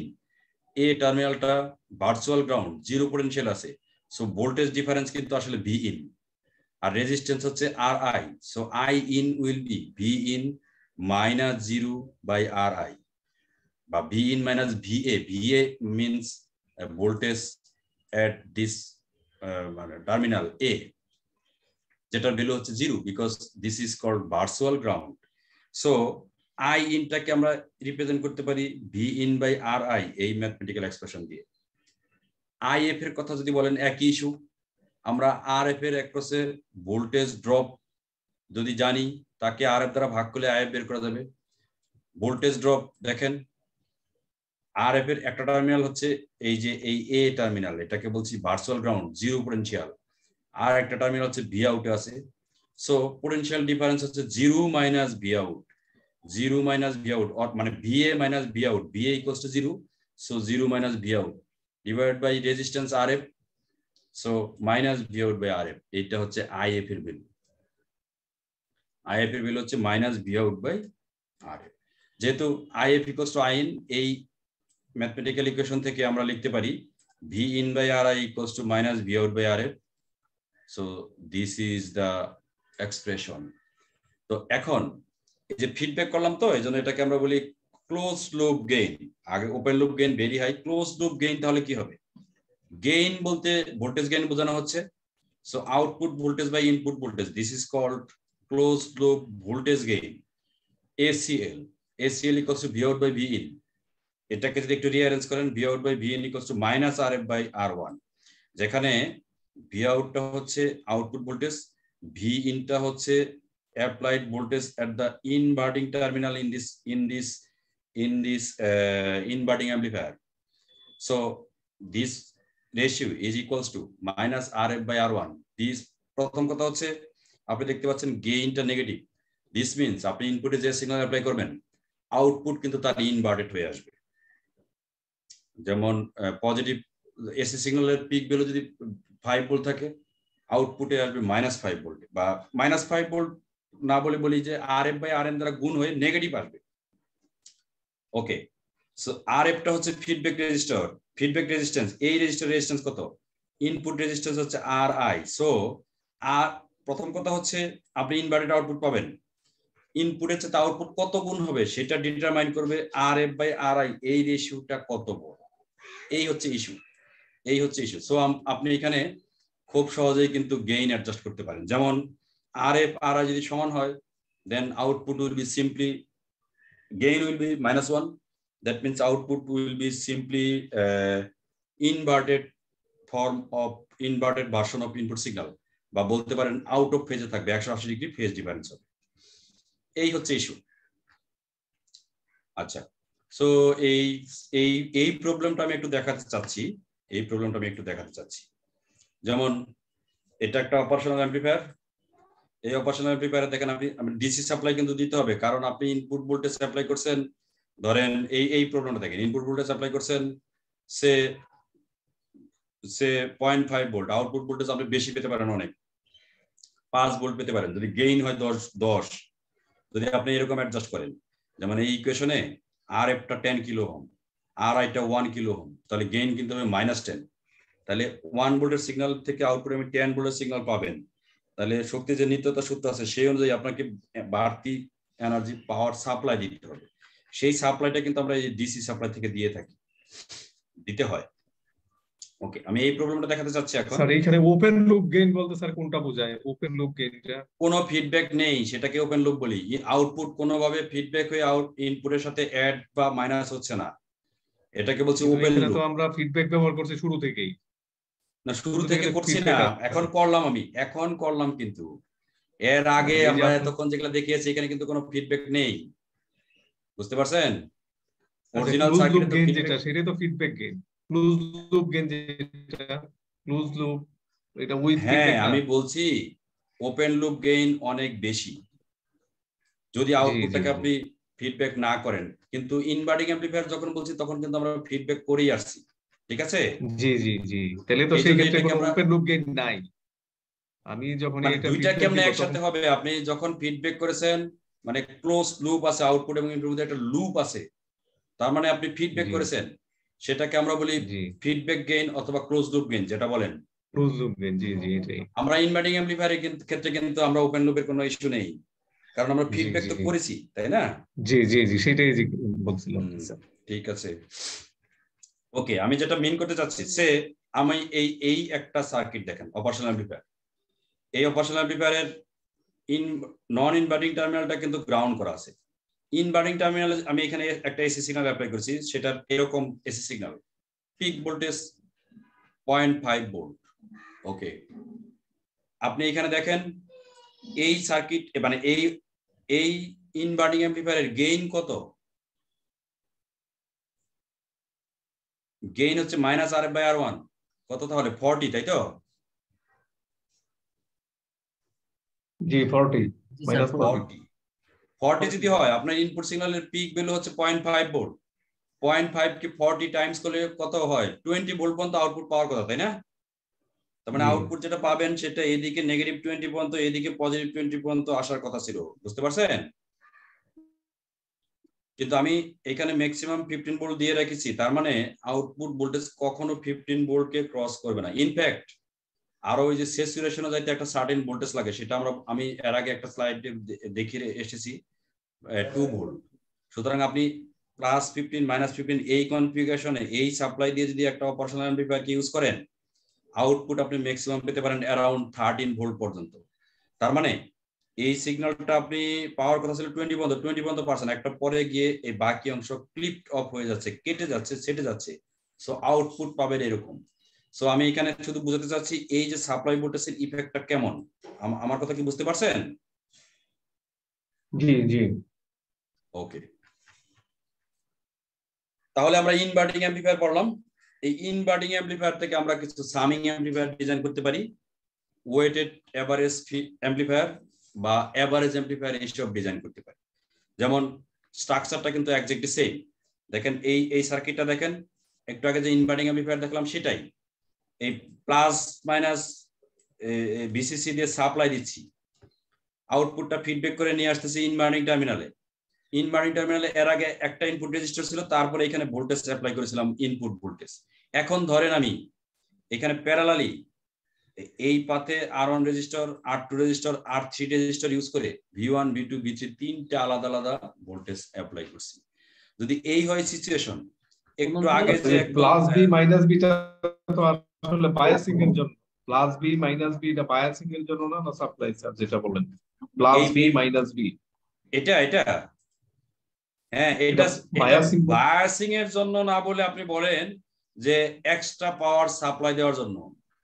আপনি যেমন ইনপুটে আপনি অ্যাপ্লাই করছেন 0.5 ভোল্ট, ওকে, আউটপুটে আপনি পেতে চাচ্ছেন 15 ভোল্ট, তাহলে আপনাকে এনার্জি সাপ্লাই দিতে হবে না? সেই সাপ্লাইটা আমি ডিসি সাপ্লাই ইউজ করে দিচ্ছি।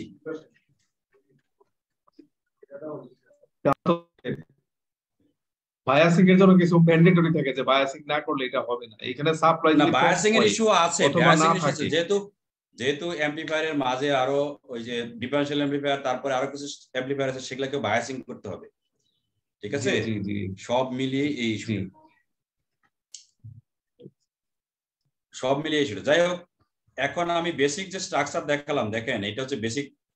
আপনি এখানে ইনপুট ভোল্টেজ অ্যাপ্লাই করছেন বিন, তার জন্য ইনপুট একটা নন ইনভার্টিং টার্মিনাল রেজিস্টার ইউজ করছেন, কারেন্ট প্রয়োগ করতেছে একটা সিঙ্গেল কারেন্ট আইন।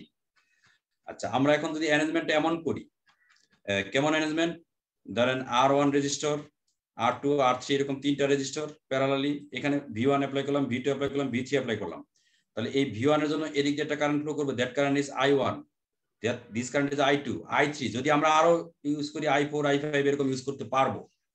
তাহলে আলটিমেটলি এই সার্কিটের অ্যানালাইসিস কিন্তু আমরা আগের সার্কিটের মতো করে যদি করতে চাই, ইনপুট কারেন্ট কিন্তু in this case I1 plus I2 plus I3, তাই হবে না? এরকম তো হবে। আর ফিডব্যাক কারেন্ট তো আগের মতো IF আছে, so IF equals to I in, আগের যেরকম হিসাব ছিল, because this terminal is at virtual ground, সুতরাং আমরা আগের মতো I in equals to IF apply করতে পারবো। That means in this case IF equals to I in equals to I1 plus I2 plus I3, যদি আমি এখানে তিনটা প্যারালাল পাথ ইউজ করি। ওকে, সো আগের মতোই ভি আউট, যেটা ভি আউট যদি আপনি ক্যালকুলেট করতে চান, এটাকে লিখতে পারি minus RF IF RF equals to RF minus RF into I1 plus I2 plus I3, এরকম ইস্যু। ওকে, সো মাইনাস RF তো থাকলোই। I1 টা কি? এই I1 কিভাবে বের করবেন? V1 by R1, I2 equals to V2 by R2, I3 equals to V3 by R3. So এই equation আপনি অ্যাপ্লাই করতে পারেন। সো আলটিমেটলি ভি আউটটা হচ্ছে minus RF into V1 by R1 plus V2 by R2 plus V3 by R3। এই হচ্ছে basic summing অ্যাম্পলিফায়ারের basic structure. এখন এটাকে আমরা বলতে পারি ওয়েটেড সাম। দেখেন, যদি RF এর ভ্যালু আপনি R1 এর সাথে ডাবল করেন, তাহলে V1 কে 2 দ্বারা গুণ করবে, অবশ্য টোটাল রেজাল্টটা নেগেটিভ হবে, মানে নেগেটিভ মানে আউট অফ ফেজে হবে। ওকে, আবার ধরেন RF আর R2 যদি সমান রাখেন, তাহলে জাস্ট V1 টা অ্যাড হবে। এই রকম RF R1 এর ভিন্ন ভিন্ন ভ্যালু ইউজ করলে V1 এর বিভিন্ন পোরশন আসলে সাম হয়ে আউটপুট হিসেবে দেখা দিবে। সুতরাং এই আউটপুটটাকে আমরা বলতে পারি এই ইনভার্টিং অ্যাম্পলিফায়ারের ওয়েটেড সাম আউটপুট। আমার কথা কি বুঝতে পারলেন? ধরেন আমি এমন একটা সার্কিট ডিজাইন করতে চাই, তিনটা ইনপুট অ্যাপ্লাই করছি, V1 এর ডাবল, V1 এর অর্ধেক, V2 এর অর্ধেক, V3 3 গুণ, এইগুলাকে আমি সাম করে আউটপুটে পেতে চাই। সেই অনুযায়ী আপনি RF এর একটা ভ্যালু ফিক্স করলেন, R1 R2 R3 ভ্যালু ভিন্ন ভিন্ন ভ্যালু ইউজ করতে পারেন। সো যে আউটপুট পাবেন সেটাকে আমরা বলি ওয়েটেড সামড আউটপুট।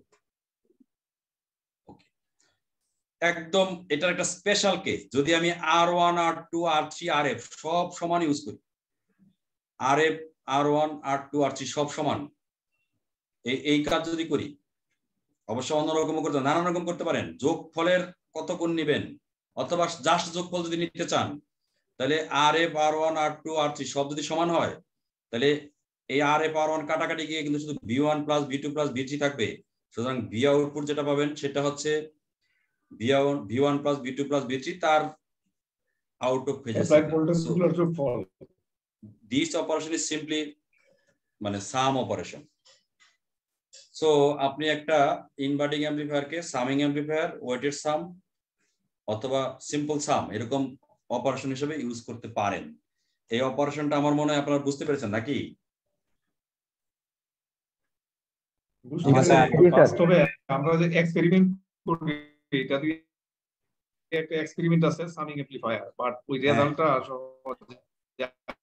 আসে না। এটা আইসির সমস্যার কারণে মানে ঠিক এক্স্যাক্টলি এরকম লিনিয়ার রিলেশনশিপ পাই না আমরা গ্রাফ প্লট করলে, অনেক দেরি করে রেজাল্টটা। এটা হলো মানে এক্সপেরিয়েন্স থেকে বলছি আর কি, এটা আমাদের এক্সপেরিমেন্ট ছিল। মানে দেরি করে বলতে আমি বুঝিনি। মানে এটার যে লেখক চিত্রটা রৈখিক লিনিয়ার হওয়ার কথা আর কি, কিন্তু লিনিয়ার থেকে বেশ ইয়ে হয় আর কি, বিচ্যুতি দেখা যায় পয়েন্ট গুলা। এখন এটার কোনো ইস্যু থাকতে পারে, সেটা আমি থার্মাল বলতে পারছি না। তাপমাত্রা বৃদ্ধির কারণে মানে এরকম কিছু ইস্যু থাকতে পারে, ঠিক আছে। তবে আপনি তো মোটামুটি পান নাকি? জি জি, মোটামুটি পাওয়া যায়। আচ্ছা, এখন এক্সপেরিমেন্টের রেজাল্ট একদম পারফেক্ট সবসময় আসে না, নানান রকম ইস্যু থাকে। জি, তাহলে সামিং অ্যাম্পলিফায়ার দেখলাম। এই সামিং অ্যাম্পলিফায়ারের যে বেসিক ম্যাথমেটিক্যাল ইকুয়েশন, এই ইকুয়েশনটাতেই দেখেন, যদি আমি এই RF R1 R2 R3 মানে R1 R2 R3 সমান বসাই, তাহলে এই ইকুয়েশন আসে মাইনাস RF/R ইন্টু এই ইকুয়েশন। বোঝা গেল তাই না? ঠিক আছে, ঠিক আছে। ওকে। এখন আমি যদি ধরেন চাই আমি ইনপুটে যে 3টা সিগন্যাল অ্যাপ্লাই করলাম তার 3 গুণ আউটপুটে চাই, যোগফলের 3 গুণ।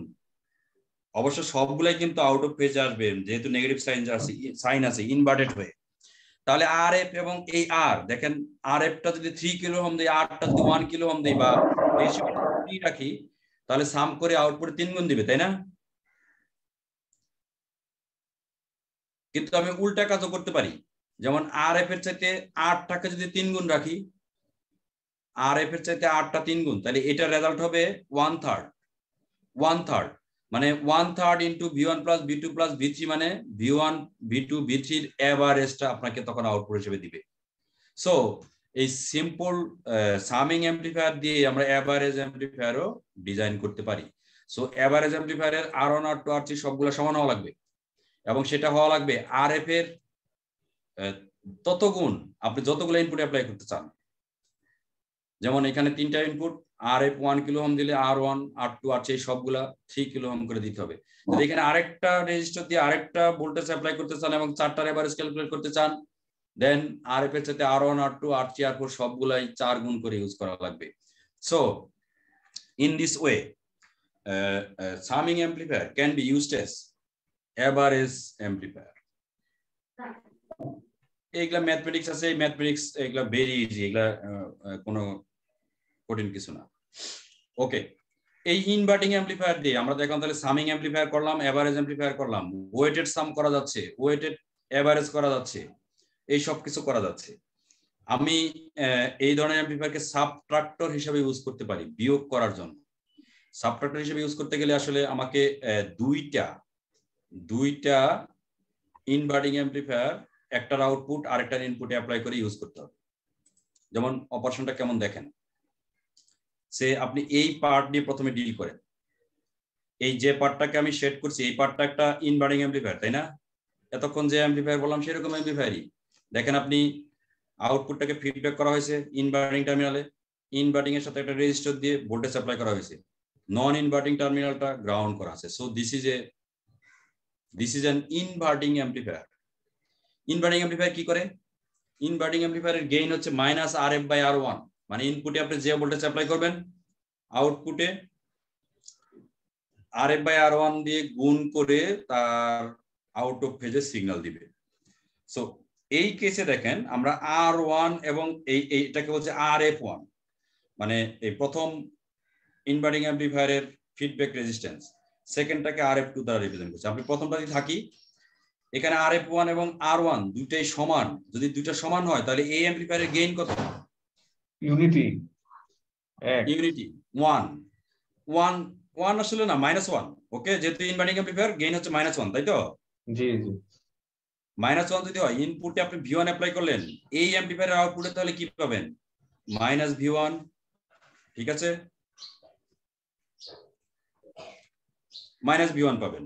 এখন এই প্রথম ইনভার্টিং অ্যাম্পলিফায়ারের পরের অ্যাম্পলিফায়ারটাকে আপনি যদি এইটুক শুধু আপনি দেখেন, এই পার্টটুক, এটাকে আমরা একটা সামিং অ্যাম্পলিফায়ার বলতে পারি। দেখেন একটাকে সামিং অ্যাম্পলিফায়ার দেখালাম, এখানে -V1 অ্যাপ্লাই করছেন একটা রেজিস্টর একটা পাথ, এখানে V2 অ্যাপ্লাই করছেন একটা রেজিস্টর আরেকটা পাথ। সুতরাং আপনি আউটপুট যেটা পাবেন এই ইনপুট ভোল্টেজ দুটার ওয়েটেড সাম পাবেন। যদি ডিরেক্ট সাম পেতে চান, একটু আগে যেরকম আমি এক্সপ্লেন করলাম, এই মানে সবগুলা সমান হওয়া লাগবে, সবগুলা সমান হওয়া লাগবে। এই যে এই ইকুয়েশন যখন আসি, এই ইকুয়েশন কোনটা আসলাম এইখানে, তখন Rf = R1 = R2 + R3 সব সমান হওয়া লাগবে। 3টা ভোল্টেজ ছিল, এখন 2টা ভোল্টেজ অ্যাপ্লাই করলাম। সো সেই সিচুয়েশনে কিন্তু আমাকে এই Rf2 এই R2 এই R3 এই রেজিস্টার সব সমান হওয়া লাগবে, তাহলে জাস্ট সিম্পলি আউটপুট দিবে।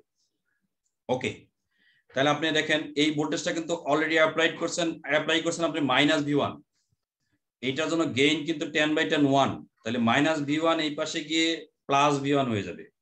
এইখানে যে V2 অ্যাপ্লাই করছেন সেটার জন্য গেইন কিন্তু -1, V2 টা এই পাশে গিয়ে -V1 হয়ে যাবে। তাহলে আলটিমেটলি আপনি আউটপুটে পাচ্ছেন দুইটার যোগফল। এই -V1 এর জন্য V1 পাচ্ছেন, প্লাস V2 এর জন্য -V2 পাচ্ছেন, তাহলে V1 - V2 আউটপুটে পাবেন, V1 - V2 আউটপুটে পাবেন। So this circuit works as a subtractor. আপনি প্রথম ইনভার্টিং অ্যাম্পলিফায়ারের ইনপুটে V1 অ্যাপ্লাই করছেন, পরে একটা সামিং অ্যাম্পলিফায়ার ইউজ করছেন, ওকে করে আপনি আউটপুট যেটা পাচ্ছেন সেটা এই দিস V1 - দিস V2 এটা আউটপুট হিসেবে পাচ্ছেন। So this is subtractor. এই ইনভার্টিং অ্যাম্পলিফায়ার সম্পর্কে আপাতত এতটুকুই আমি, আমার কাছে ম্যাটেরিয়ালস আছে এই মুহূর্তে, এতটুকুই দেখাতে চাই। পরবর্তীতে যদি দেখানো যায় আবার দেখাবো, ওই মনে হয় ডিফারেন্সিয়েটর ইন্ডিকেটর গিয়ে আবার দেখানো যাবে। ওকে, আমি কি এখন নন ইনভার্টিংটা একটু দেখাবো? বিরতিতে যাবেন? জি স্যার, দেখান স্যার। আর বিরতি নাই তো, একবারে একটা পর্যন্ত শেষ, বিরতি নাই আর এখন, আজকে রিল্যাক্স। অ্যাম্পলিফায়ারের আগে বেসিক স্ট্রাকচারটা দেখে নেন, basic circuit diagram. So in this case name is non-inverting amplifier, so we will apply input signal at the non-inverting terminal. This terminal is non-inverting terminal. এই টার্মিনালে কিন্তু আমরা ইনপুট সিগন্যাল অ্যাপ্লাই করছি। ওকে, so আগের মতোই ফিডব্যাকের ইস্যু কিন্তু আগের মতোই, ভি আউটটা আমি ফিডব্যাক করে ইনভার্টিং টার্মিনালে এনেছি। ইনভার্টিং এ কিন্তু একই ইস্যু ছিল, আউটপুট ফিডব্যাক করে ইনভার্টিং টার্মিনালে। তারপরে একটা ইনপুট রেজিস্টার ছিল Ri, এখন ইনভার্টিং এ এইখানে ইনপুট অ্যাপ্লাই করেছিলাম, বাট এখন গ্রাউন্ড করে দিয়েছি। So input signal is applied at the non inverting terminal. So this configuration is called non inverting amplifier. তো এখন এই সার্কিট যদি আপনি অ্যানালাইসিস করতে চান, তাহলে আপনি দেখেন কিভাবে অ্যানালাইসিস করা যায়। সো ইন দিস কেস এই Ri যেটা আছে, এই Ri এর একটা হচ্ছে ভোল্টেজ ড্রপটা কত সেটা আপনি দেখতে পারেন। এই Ri এর একটা হচ্ছে ভোল্টেজ ড্রপ। ওকে, এই Ri এর একটা হচ্ছে ভোল্টেজ ড্রপটা আসলে হচ্ছে, দেখেন এখানে কিন্তু আপনি Vin অ্যাপ্লাই করেছেন, তাই না? হ্যালো, ধরেন এইটার পোটেনশিয়াল হচ্ছে Vin, এইটার পোটেনশিয়াল কত?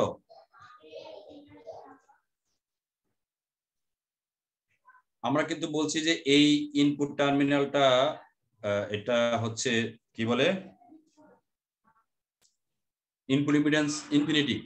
যদি ইনপুট ইম্পিডেন্স ইনফিনিটি হয় তাহলে আমরা এই টার্মিনাল দুইটাকে ওপেন বলতে পারি না? যদি ওপেন বলি তাহলে এই টার্মিনাল এবং এই টার্মিনাল, ওপেন দুইটা টার্মিনালের মধ্যে কিন্তু ভোল্টেজ ডিফারেন্স এক্সিস্ট করে।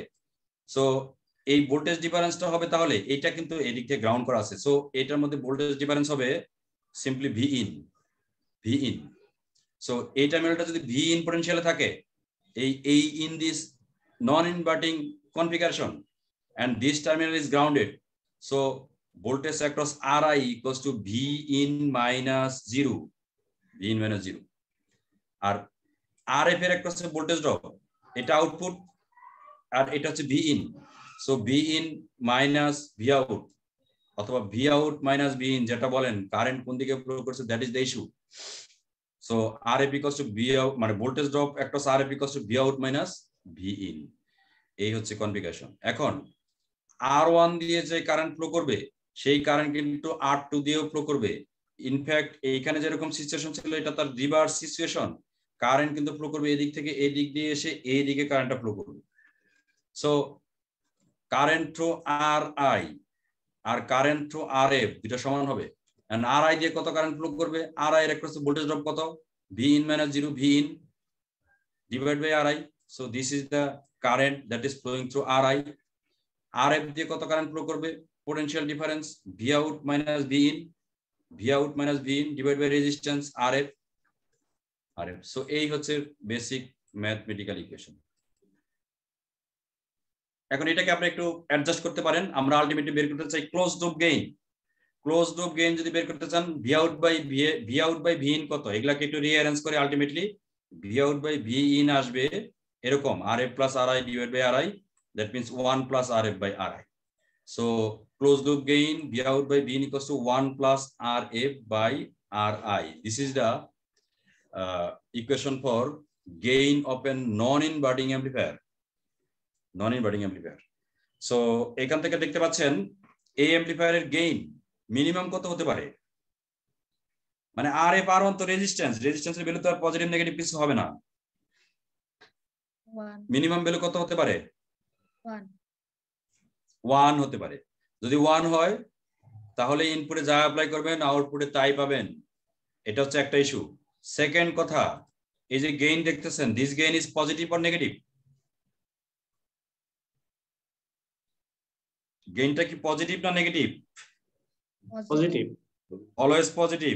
দ্যাট মিন্স ইনপুট যা দিবেন আউটপুট কিন্তু যেটা পাবেন সেটার অ্যাম্পলিফাইড ভার্সন পাবেন, বাট কোনো ফেজ ডিফারেন্স থাকবে না, মানে ইনপুটের সাথে সেম ফেজে আউটপুটে পাবেন বা ইন ফেজ সিগন্যাল আউটপুটে পাবেন। So this is inverting amplifier, non inverting amplifier. So এই নন ইনভার্টিং অ্যাম্পলিফায়ারের কিছু প্রবলেম এগুলো আপনারা দেখে নিতে পারবেন। আচ্ছা, এখন আমরা আরেকটা দুইটা দেখাতে যাচ্ছি। আমরা সামার, এভারেজ, আর কি দেখালাম, সাবট্রাক্টর দেখালাম, এখন নন ইনভার্টিং অ্যাম্পলিফায়ারের এরকম দেখালাম। সো এখান থেকে কিন্তু আপনি গেইন সহজে অ্যাডজাস্ট করতে পারেন। এই RF কত ইউজ করবেন, R1 কত ইউজ করবেন, সেই অনুযায়ী আপনি গেইন কোনো পজিটিভ গেইনে অ্যাপ্লাই করতে পারবেন, মানে পজিটিভ গেইনটাকে অ্যাডজাস্ট করতে পারবেন। আচ্ছা, আরেক ধরনের অপারেশন আছে যেটাকে আমরা বলি ইন্টিগ্রেটর। আমরা ইনপুট সিগন্যালকে ইন্টিগ্রেট করতে চাই। That means this is VI থেকে আমি আউটপুট যেটা পেতে চাই সেটা হচ্ছে ইন্টিগ্রেট অফ VI DT। VI-টাকে টাইম সাপেক্ষে ডিফারেন্সিয়েট করে আউটপুট পেতে চাই। সো সার্কিট অ্যারেঞ্জমেন্ট এরকম। এই সার্কিট অ্যারেঞ্জমেন্ট আসলে ইনভার্টিং অ্যাম্পলিফায়ারের যে এরকম অ্যারেঞ্জমেন্ট এক্স্যাক্টলি সেম,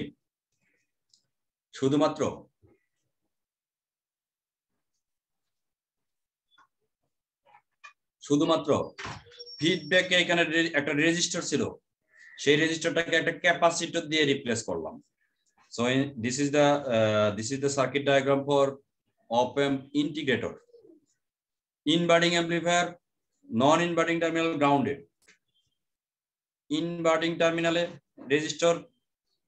রেজিস্টরের পরে একটা ভোল্টেজ অ্যাপ্লাই করছি, রেজিস্টরের পরে একটা ভোল্টেজ অ্যাপ্লাই করছি, ওকে। আর ফিডব্যাক রেজিস্টারটাকে রিপ্লেস করছে একটা ক্যাপাসিটর দিয়ে। তো so this is the circuit for op-amp integrator, op-amp integrator. So আগের মতো এই situation, this I is the input current, this IC, now this IC is the feedback current. আমরা inverting amplifier যেভাবে analysis করলাম, this I equals to IC, so this I equals to IC, I টা কত, this is inverting amplifier, so this terminal is actually virtual ground, zero potential, 0 volt. So voltage drop across this resistor R is VI minus VA বা VI minus 0, simply VI. So I equals to VI by R. So I equals to V by R. এখন ক্যাপাসিটরের যে current, সেই কারেন্টের issue আপনি জানেন। যদি আমি ক্যাপাসিটরের একটা ভোল্টেজ জানি, সেই ভোল্টেজের সাথে কারেন্টের রিলেশনশিপ হচ্ছে IC equals to C is the capacitance of the capacitor, and then ক্যাপাসিটরের একটা ভোল্টেজ VC কে আপনি ডিফারেন্সিয়েট করতে হবে with respect to time. That means C ddt of VC. What is VC? VC is the voltage across this capacitor. What is that voltage? এই টার্মিনালটা দেখেন VA virtual ground 0 ভোল্টে আছে, এই টার্মিনাল V আউট ভোল্টে আছে। সুতরাং আপনি কারেন্ট ডিরেকশনটা দেখেন, আমরা এটাকে পজিটিভ কনসিডার করছি, এটাকে নেগেটিভ কনসিডার করতেছি, তাহলে 0 minus V out V naught মানে minus V out okay. So IC equals to C DDT of BC। Negative এই যে মাইনাস V আউটের জন্য একটা মাইনাস এখানে আসলো, C তো কনস্ট্যান্ট ক্যাপাসিটরের ক্যাপাসিট্যান্স থাকলো, BC ইকুয়ালস টু তাহলে মাইনাস V নট মাইনাস আর এই যে V নট আসলো ওকে। তাহলে I ইকুয়ালস টু IC, সেই ইকুয়েশন যদি আমি এখানে পুট করি, I equals to IC, I equals to VI by R, so VI by R equals to IC equals to minus C into DDT of V naught, এরকম equation. Again আমি এখান থেকে বের করতে চাচ্ছি V out কত হবে, V out কত হবে। সুতরাং আমি এখান থেকে যদি DDT of V out বের করতে চাই, DDT of V out equals to এই C তে এই পাশে গিয়ে ভাগ হবে, তাহলে 1 by RC into VI. So this is the mathematical equation that relates VI and V out. এখন আপনি আপনার বের করা দরকার V out, আপনার আছে V out কে ডিফারেন্সিয়েট করলে যেটা হয় সেটা। তাহলে আপনি যদি V out বের করতে চান তাহলে বোথ সাইডে ইন্টিগ্রেট করা লাগবে, ইন্টিগ্রেট ডিফারেন্সিয়েশন ক্যান্সেল আউট হয়ে V out থাকবে, আর আউটপুট তাহলে -1 by RC ইন্টিগ্রেট অফ 0 থেকে T VI DT, এরকম ম্যাথমেটিক্যাল ইকুয়েশন আসবে। তো এখানে first part minus means output কিন্তু আবার ইনভার্টেড হয়ে আসবে। 1 by RC কিন্তু একটা কনস্ট্যান্ট, কারণ আপনি এই সার্কিটে R এর ভ্যালু কত ইউজ করবেন, C এর ভ্যালু কত ফ্যারাড আর কত ওহম ইউজ করবেন, সেটার গুণফল হয়ে 1 by R আসবে। তার মানে এটা আসলে গেইনটাকে ফিক্স করবে। আর পরের পার্ট দেখেন, VI কে আপনি ডিফারেন্সিয়েট করছেন, তার মানে ইনপুট সিগন্যাল যেটা VI কে ইন্টিগ্রেট করছেন, তাহলে ইনপুট সিগন্যাল যেটা আপনি অ্যাপ্লাই করেছিলেন সেটাকে ইন্টিগ্রেট করলেন, তাকে একটা কনস্ট্যান্ট দ্বারা মাল্টিপ্লাই করে অ্যামপ্লিফাই করলেন, করে আউটপুট পেলেন। So this circuit works as an op amp integrator okay. এই একই রকম আরেকটা সার্কিট আছে অপারেশনাল অ্যামপ্লিফায়ার অপ-অ্যাম্প ডিফারেন্সিয়েটর। এই ডিফারেন্সিয়েটরের ইস্যু একদম মনে রাখার সহজ উপায় হচ্ছে, this is also an inverting amplifier, inverting, non-inverting terminal grounded, output is fed back to this inverting terminal, so this is inverting amplifier okay। এখন দেখেন এই ইন্ডিকেটর একটু আগে যেটা দেখালাম, ইনপুটে ছিল রেজিস্টর, ফিডব্যাকে ছিল ক্যাপাসিটর, জাস্ট দুইটাকে চেঞ্জ করে দিলাম, এখন ইনপুটে ক্যাপাসিটর, ফিডব্যাক রেজিস্টর।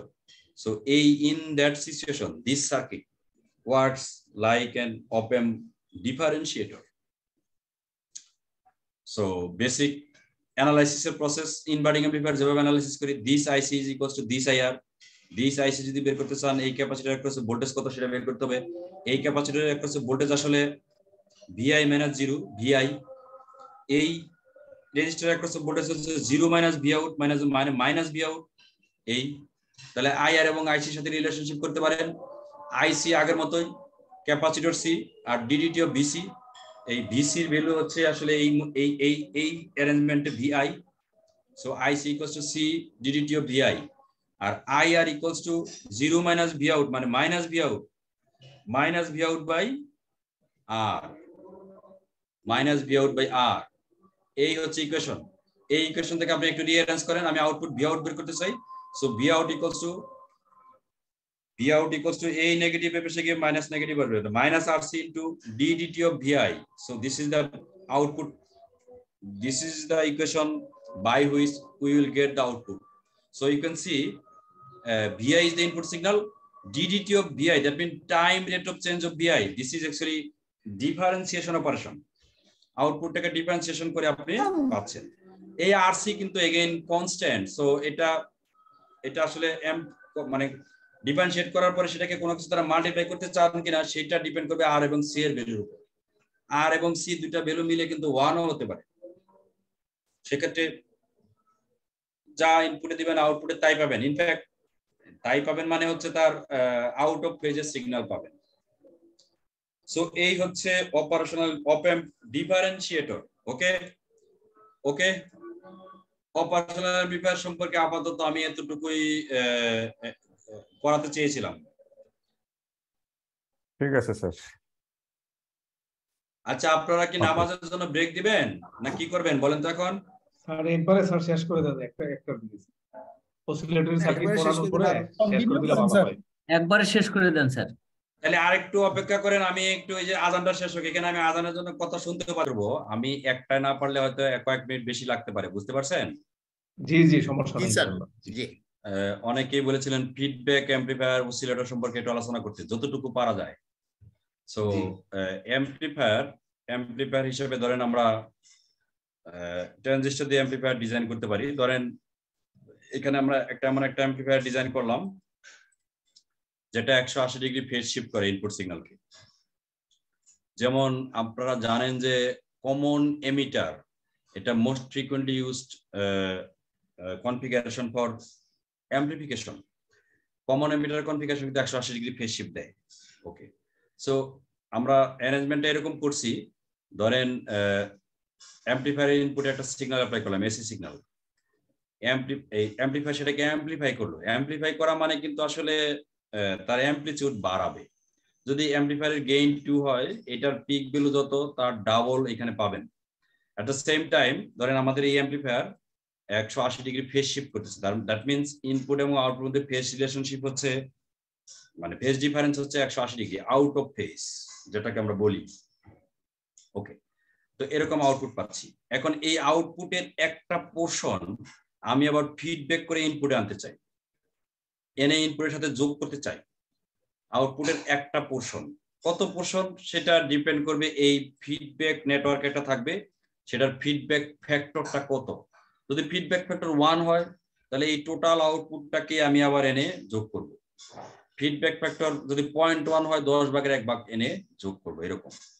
ওকে, যেহেতু এই আউটপুটটা ইনপুটের সাথে 180 ডিগ্রি ফেজ ডিফারেন্স করে আছে, সুতরাং আমি যদি এখানে ফিডব্যাক নেটওয়ার্ক যেটা অ্যাপ্লাই করব সেখানে অ্যানাদার 180 ডিগ্রি যদি ফেজ শিফট করি, তাহলে এই যে 180 ডিগ্রি ফেজ শিফট করে যেটা পেলেন সেটার একটা পোর্শন নিলেন, সেটাকে আবার 180 ডিগ্রি ফেজ শিফট করলেন। পোর্শন নেওয়া মানে হচ্ছে এই সিগন্যালটাই নেওয়া, বাট এই সিগন্যালের পিক ভ্যালু যদি হয় 10 ভোল্ট, ফিডব্যাক ফ্যাক্টর যদি 0.1 হয় তাহলে 1 ভোল্ট পিকের একটা সিগন্যাল আপনি আউটপুটে নিলেন। এবং ফিডব্যাক নেটওয়ার্ক যদি অ্যানাদার 180 ডিগ্রি ফেজ শিফট করে, তাহলে কিন্তু আলটিমেটলি এই অ্যাম্পলিফায়ারের জন্য 180 ডিগ্রি হলো, ফিডব্যাক নেটওয়ার্কের জন্য আরো 180 ডিগ্রি হলে 360 ডিগ্রি ফেজ শিফট হলো। 360 ডিগ্রি ফেজ শিফট মানে কিন্তু আলটিমেটলি 0 ডিগ্রি ফেজ শিফট। তার মানে আপনি ফিডব্যাক করে যে সিগন্যালটা আনছেন আর ইনপুট সিগন্যাল যেটা, দুইটা সেম পেজে থাকবে। ওকে, যদি সেম পেজে থাকে তাহলে দুইটা যোগ করলে মানে যোগই হবে আর কি, মানে একটা পিক পজিটিভ হাফ সাইকেলের পিকের সাথে আরেকটা পজিটিভ হাফ সাইকেলের পিকের যোগ হবে, যোগ করে আপনি আনতে বলেন। সো এই ধরনের ফিডব্যাককে বলছি আমরা পজিটিভ ফিডব্যাক। পজিটিভ ফিডব্যাকের মানে আপনি আউটপুট থেকে ভোল্টেজ বা কারেন্ট যেটা বলেন ফিডব্যাক করে ইনপুটে নিয়ে আসবেন। সো এই কনফিগারেশনে গেইন কিন্তু আরো বাড়বে, কারণ আপনি দেখতে পাচ্ছেন ফিডব্যাক করে এনে ইনপুটের সাথে যোগ করলেন, তাহলে ইনপুট সিগন্যাল কিন্তু আরো স্ট্রং হলো। সো অ্যাম্পলিফায়ারের গেইন যা ছিল সেটা দ্বারা মাল্টিপ্লাই করে কিন্তু আবার আউটপুট পাবে। ওকে, সো গেইন কিন্তু বাড়বে, কিন্তু এটার জন্য এই অ্যাম্পলিফায়ারটা কিন্তু আনস্টেবল হয়ে যেতে পারে, স্টেবিলিটি আপনি গ্যারান্টি দিতে পারবেন না। কারণটা হচ্ছে ধরেন যদি ফিডব্যাক ফ্যাক্টর 0.1 হয়, ইনপুটের জন্য আউটপুট যদি 10 ভোল্ট পিকের সিগন্যাল পান, তাহলে 1 ভোল্ট পিক এসে যোগ হবে, যোগ হয়ে এটার ভ্যালু হয়ে যাবে, যদি যা ছিল তার সাথে আরো বাড়বে, সেটাকে আবার 2 দ্বারা গুণ করে এটা বাড়বে, সেটার ফ্র্যাকশন আরো বাড়বে। প্রসেসটা এমন হবে যে গেইন বাড়তে থাকবে, মানে আনস্টেবল হয়ে যাবে। So this is positive feedback. Negative ফিডব্যাকের ইস্যুটা হচ্ছে একই রকম, আমি ইনপুট সিগন্যালের সাথে ফিডব্যাক করে যে সিগন্যাল আনবো সেটা আউট অফ ফেজে রাখবো। আউট অফ ফেজে যদি রাখি, যোগ করা মানে কিন্তু আলটিমেটলি তখন বিয়োগ হচ্ছে। একটার পজিটিভ পিকের সাথে আর একটা নেগেটিভ পিক যখন যোগ হবে, একটা পজিটিভ ভ্যালু আর একটা নেগেটিভ ভ্যালু যোগ করলে যেমন বিয়োগ হয় সেরকম বিয়োগ হবে। সো যদি আমি ফিডব্যাক সিগন্যালটা আউট অফ ফেজে রাখতে চাই, আমি ধরে নিচ্ছি যে আমার যে অ্যাম্পলিফায়ার আছে সে 180 ডিগ্রি ফেজ শিফট করে আউটপুট দিচ্ছে, সুতরাং ফিডব্যাক নেটওয়ার্ক ফিডব্যাক ফ্যাক্টরটাও এই নেটওয়ার্ক ফিক্স করবে। আবার ধরেন এখানে আমি কোনো ফেজ শিফট ইন্ট্রোডিউস করছি না, 0 ডিগ্রি ফেজ শিফট, তার মানে আলটিমেটলি যেটা 180 ডিগ্রি ফেজ শিফট হয়ে সিগন্যালটা ছিল সেই সিগন্যালটার একটা পোর্শনই আমি এনে আবার ইনপুটের সাথে অ্যাড করছি। তার মানে আউট অফ ফেজের দুইটা সিগন্যালকে যদি অ্যাড করি একটা থেকে একটা বিয়োগ হবে, বিয়োগ হওয়া মানে হচ্ছে কিন্তু এই ইনপুট আস্তে আস্তে কম থাকবে। সো আউটপুট মানে এই প্রসেসের ভিতর দিয়ে আমরা যেটা অ্যাপ্লাই করছি এটাকে বলছি নেগেটিভ ফিডব্যাক। এই প্রসেসের ভিতর দিয়ে গেইন কিন্তু কমবে, কিন্তু সুবিধা হচ্ছে এই মানে স্টেবিলিটি এনশিওর করা যাবে। এই নেগেটিভ ফিডব্যাক সম্পর্কে যদি একটু আলোচনা করি আগে, কারণ পজিটিভ ফিডব্যাক শুরু করে সেই রিলেটেড অসিলেটর দেখিয়ে আমি হয়তো আজকের ক্লাস শেষ, মানে আজকে এইবারের মতো শেষ করে দিব। ভবিষ্যতে তো মনে হয় আমাকে আর ডাকবে না, যদি ডাকে তখন দেখা যাবে। ওকে ওকে, সো ইস্যুটা হচ্ছে দেখেন, আমি এখানে একটা অ্যাম্পলিফায়ার ইউজ করছি। Say gain of this amplifier is AV, একটা গেইনের নাম দিলাম এ, ভোল্টেজ গেইন আর কি। তাহলে ইনপুট সিগন্যাল আমি যেটা অ্যাপ্লাই করব, ইনপুট সিগন্যাল সেটাকে কিন্তু এভি দ্বারা গুণ করে আউটপুটে দিবে। ওকে ওকে দিবে। এখন এই আউটপুটের একটা পোর্শন আমি আবার ফিডব্যাক করছি, ফিডব্যাক করে ইনপুটের সাথে অ্যাড করছি আর কি। তো এইটা হচ্ছে ফিডব্যাক সার্কিট। সুতরাং এই অ্যাম্পলিফায়ারের অ্যাকচুয়াল ইনপুট যেটা দেখেন, এইখানে ভোল্টেজ সোর্স থেকে ইজি দিচ্ছি, আর ফিডব্যাক করে যেটা নিয়ে আসতেছি সেটাকে বলতেছি ই নটের একটা পোর্শন। কত পোর্শন সেটা ডিটারমাইন করবে feedback circuit, feedback factor. Feedback factor is MV. তাহলে ই নটের এমভি গুণ আমি আউটপুটে নিয়ে আসছি, তারপরে এই দুইটাকে যোগ করছি। সো এই প্রসেসে আমি ইনপুটে তাহলে অ্যাপ্লাইড হচ্ছে easy minus MV into E not, এটাকে নেগেটিভ ফিডব্যাক করছি। তার মানে হচ্ছে এই ফিডব্যাকে এখানে কোনো ফেজ চেঞ্জ হচ্ছে না, অ্যাম্পলিফায়ার ফেজটা চেঞ্জ করে দিচ্ছে। বা যে প্রসেসই বলেন, এখানে না হলে এখানে এক জায়গায় 180 ডিগ্রি ফেজ শিফট হওয়া লাগবে, তাহলে নেগেটিভ ফিডব্যাক হবে। ওকে, তাহলে এখানে দেখেন EG minus MV into E naught, এইটাকে যেহেতু এই অ্যাম্পলিফায়ারের গেইন এভি দ্বারা মাল্টিপ্লাই করে ই নট পাচ্ছি, তাহলে আমরা লিখতে পারি EG minus MV into E naught into AB equals to E naught. এই ইকুয়েশন থেকে একটু সিম্পলিফাই করে ই নট বাই ইজির ভ্যালুটা আমি বের করতে পারি। ই not is the output voltage, EG is the input supply voltage. So this এটাকে rearrange করলে আমি পাবো AV divided by 1 plus AV into MV. So this is the gain of this negative feedback amplifier circuit. এখানে থেকে দেখতে পাচ্ছেন যে AV 1 plus something তো আছে, তার মানে গেইন কিন্তু কমে যাবে। সো এই হচ্ছে নেগেটিভ ফিডব্যাকের ইস্যু। যেমন একটা एग्जांपल দেখতে পারেন, এই আগের সার্কিটটা আমি এখানে দেখিয়েছি। ধরেন এই অ্যাম্পলিফায়ারের এভিটা হচ্ছে অনেক বড় একটা কিছু, 1000 ভোল্ট। ধরেন আমি ইনপুটে যখন 1 মিলি ভোল্ট অ্যাপ্লাই করছি তখন আউটপুট পাচ্ছি 10 ভোল্ট। সো এই এভিটা হচ্ছে 1 milli volt by 10 volt equals 10 volt by 1 milli volt equals to 1000। This is the gain of this amplifier. এই 1 ভোল্টের ইস্যুটা আমি এইভাবে ডিল করতে চাচ্ছি। সে আপনি সিগন্যাল যেটা অ্যাপ্লাই করছেন that it's pick value is 101 millivolt.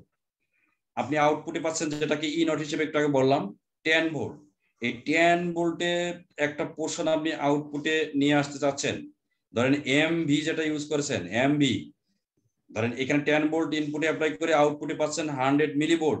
সুতরাং এই ফিডব্যাক সার্কিটের এখানে ফিডব্যাক ফ্যাক্টর এমভি এর ভ্যালুটা হচ্ছে তাহলে আগের মতোই output by input, output 100 millivolt, input 10 volt.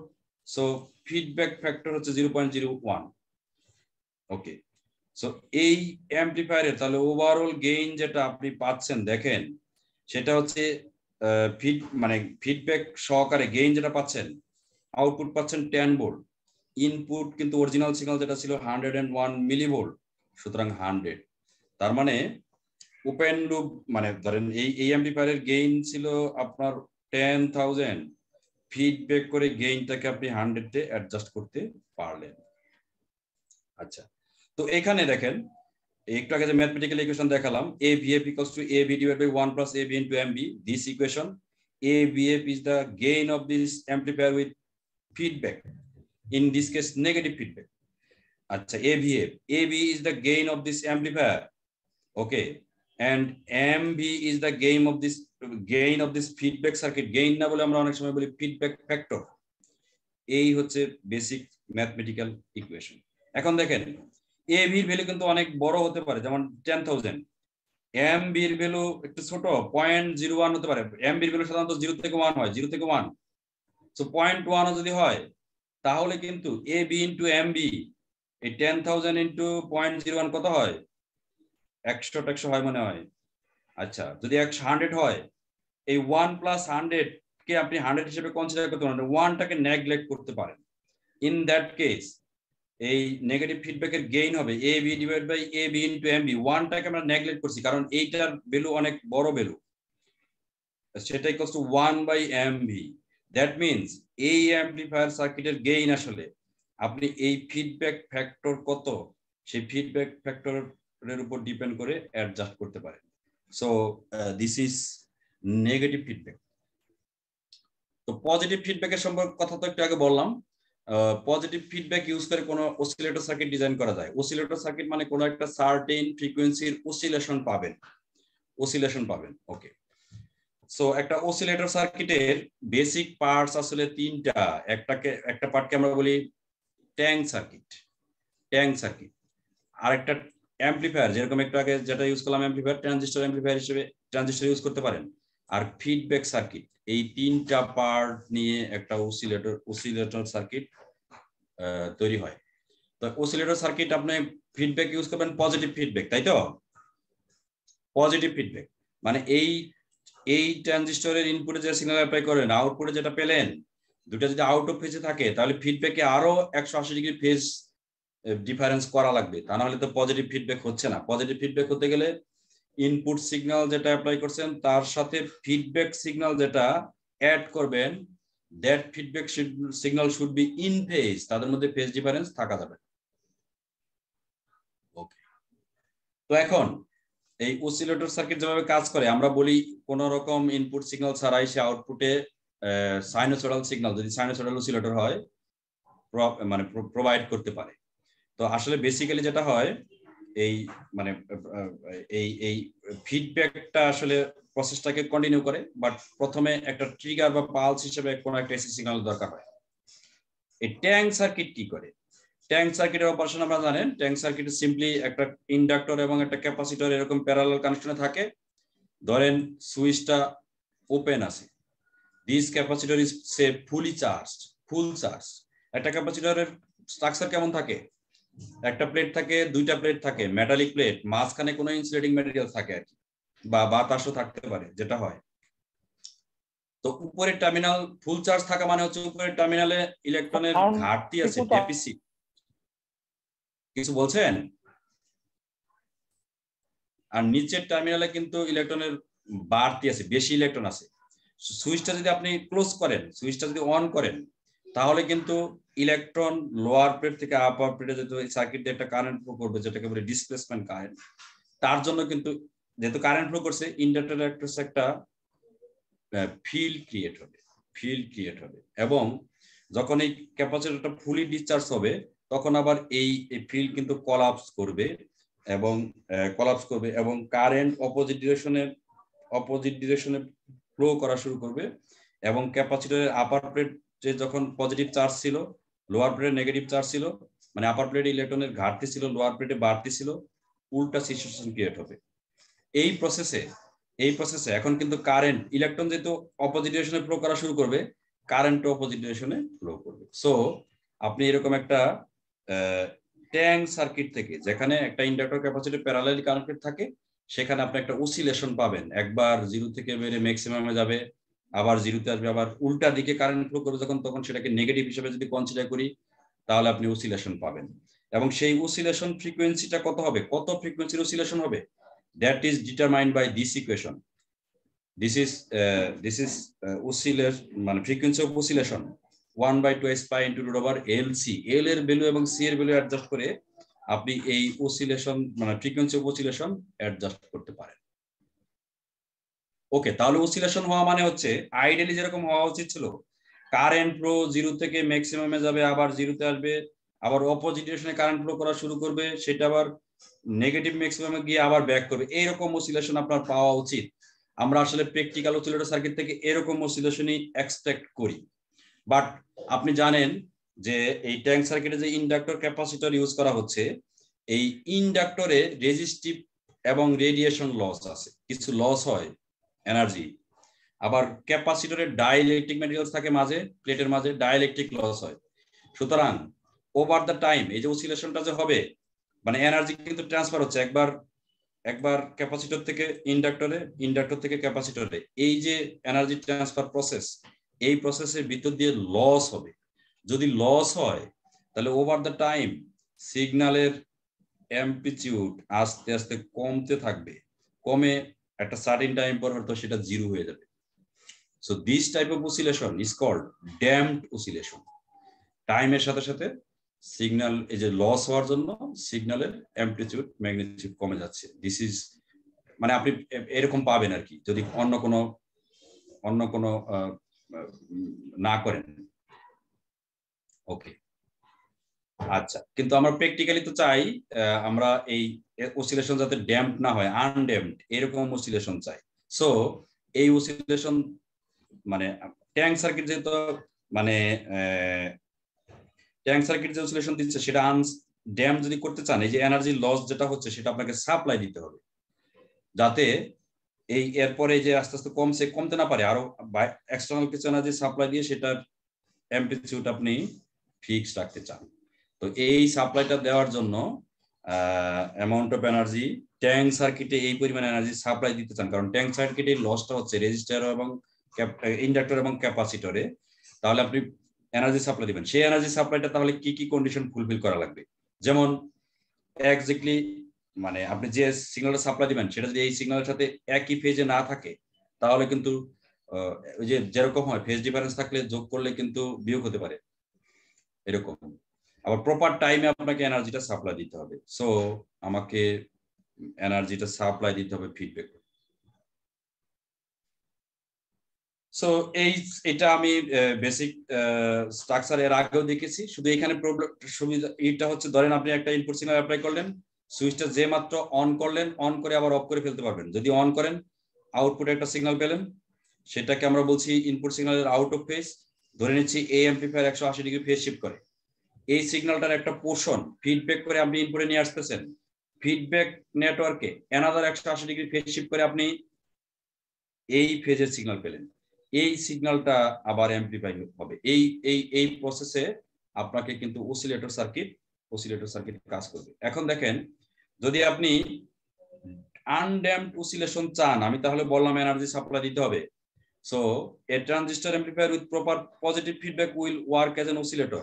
The circuit needs only a quick trigger signal to start the oscillator. এই জাস্ট কুইক একটা ট্রিগার সিগন্যাল অ্যাপ্লাই করলেন, তারপরে কিন্তু সে অসিলেশন যখন স্টার্ট হয়ে যাবে তখন আর এক্সটার্নাল এসি সিগন্যালের দরকার পড়বে না, in order to get continuous undamped output. যদি আনড্যাম্পড আউটপুট পেতে চান, আনড্যাম্পড আউটপুট মানে হচ্ছে আউটপুটের এই যে দেখেন এই পিক এট সার্টেন টাইম পরে যে peak, positive peak negative peak সব যদি একই রকম পেতে চান, তাহলে কিন্তু আপনাকে কিছু কন্ডিশন ফুলফিল করতে হবে। প্রথম condition, MB into AB should be equals to 1. MB AB একটু আগে আপনার সাথে আলোচনা করলাম, এই অ্যাম্পলিফায়ারের গেইন হচ্ছে AB, ফিডব্যাক ফ্যাক্টর হচ্ছে MB, এই দুইটা মিলে 1 হওয়া লাগবে। দ্যাট মিন্স তাহলে শুধুমাত্র আউটপুটে যে আপনি সিগন্যাল পাচ্ছেন, দ্যাট সিগন্যালের এই যে সিগন্যালের amplitude over the time fix থাকবে। আরেকটা কন্ডিশন এখানে এই স্লাইডে নাই, কিন্তু আমি একটু আগে বলেছি, মানে লুপ, এটাকে কি বলে, টোটাল যে phase shift over the loop should be 360 degree or 0 degree. 360 degree কিন্তু আসলে 0 ডিগ্রি, এবং সেটা করার জন্য যেহেতু আপনার এটা আউট অফ ফেজের সিগন্যাল, ফিডব্যাকে আরো 180 ডিগ্রি ফেজ শিফট করে 360 ডিগ্রি ফেজ শিফট মেইনটেইন করা লাগবে। 360 ডিগ্রি মানে হচ্ছে 0 ডিগ্রি। সো এই যে কন্ডিশন, দুইটা কন্ডিশন, এই কন্ডিশনটাকে বলা হয় বার্কহাউজেন ক্রাইটেরিয়া। এখন এটাকে যদি আপনি একটু দেখতে চান আসলে কিভাবে কাজ করে, সে আপনি কোনো এক সময় একটা ট্রিগার সিগন্যাল অ্যাপ্লাই করলেন, আউটপুট একটা পেলেন। ধরেন আপনার অ্যাম্পলিফায়ারের গেইন হচ্ছে 100, সুতরাং ইনপুটে যে ট্রিগার অ্যাপ্লাই করছেন তার 100 গুণ অ্যাম্পলিফাই করে এরকম একটা এসি সিগন্যাল আপনি আউটপুটে পাচ্ছেন। ধরেন আপনি ফিডব্যাক করলেন, ফিডব্যাক ফ্যাক্টর 0.01 হচ্ছে তার ফিডব্যাক ফ্যাক্টর। সো এটার 100 ভাগের 1 ভাগ নিয়ে এসে আপনি ফিডব্যাক করলেন, সেটাকে আবার 100 দ্বারা মাল্টিপ্লাই করে আউটপুটে দিচ্ছে। সো এইখানে কন্ডিশনটা এরকম ভাবে এক্সপ্লেন করতে পারেন। দেখেন ইনপুট ভোল্টেজ ধরেন আপনি যখন ট্রিগার দিয়েছিলেন তখন 0.1 ভোল্ট পিকের একটা সিগন্যাল অ্যাপ্লাই করেছিলেন। যেহেতু গেইন 100 গেইনের আউটপুট আপনি পেয়েছিলেন 0.1 কে 100 দ্বারা গুণ করলে আউটপুট পেয়েছিলেন 10 ভোল্ট পিক। এই কাজটা করার পরে কিন্তু এই সিগন্যাল অ্যাপ্লাই করেন, এই সিগন্যাল বাদ সুইচটাকে আপনি অফ করে দিয়েছেন, ডিসকানেক্ট করে দিয়েছেন। সো 10 ভোল্ট পিকের যে সিগন্যাল সেইটা ফিডব্যাক করছেন ফিডব্যাক ফ্যাক্টর 0.01 নিয়ে। তা 10 ভোল্ট পিকের যদি ফিডব্যাক ফ্যাক্টর 0.01 হয় আপনি কিন্তু পাচ্ছেন 0.1 ভোল্ট পিক। এই 0.1 ভোল্ট পিক আবার দেখেন এখানে অ্যাপ্লাইড হচ্ছে, 100 দ্বারা মাল্টিপ্লাই হচ্ছে, সিগন্যাল পাচ্ছেন, আবার সেটাকে ফিডব্যাক ফ্যাক্টর 0.01 দিয়ে এই প্রসেসে আপনি অলওয়েজ আউটপুট ভোল্টেজ যেটা পাবেন সেটা হবে 0.1 ভোল্ট পিকের একটা signal. So this is actually the basic operation of oscillator circuit. আপাতত এতটুকু বলতে চাই। আমার মনে হয় আমিও টায়ার্ড হয়ে গেছি, কথা তো বেশ লম্বা বলা লাগলো। আপনারা মনে হয় আমার সাথে একটু কম টায়ার্ড হয়েছেন, তবুও টায়ার্ড হয়েছেন, তাই তো? জি,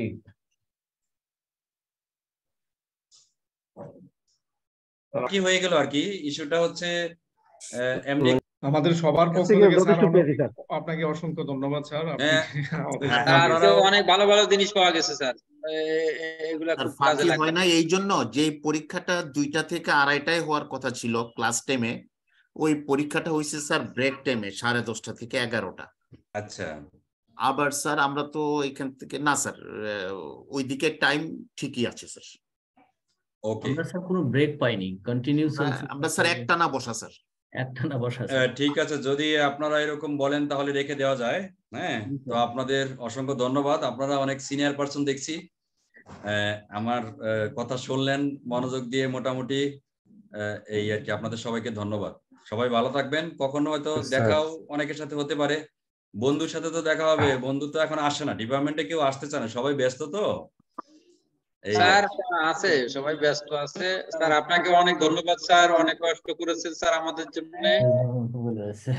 অনেক কষ্ট করেছেন স্যার, অনেক ধন্যবাদ। ঠিক আছে, আপনারা সবাই ভালো থাকেন। ওকে।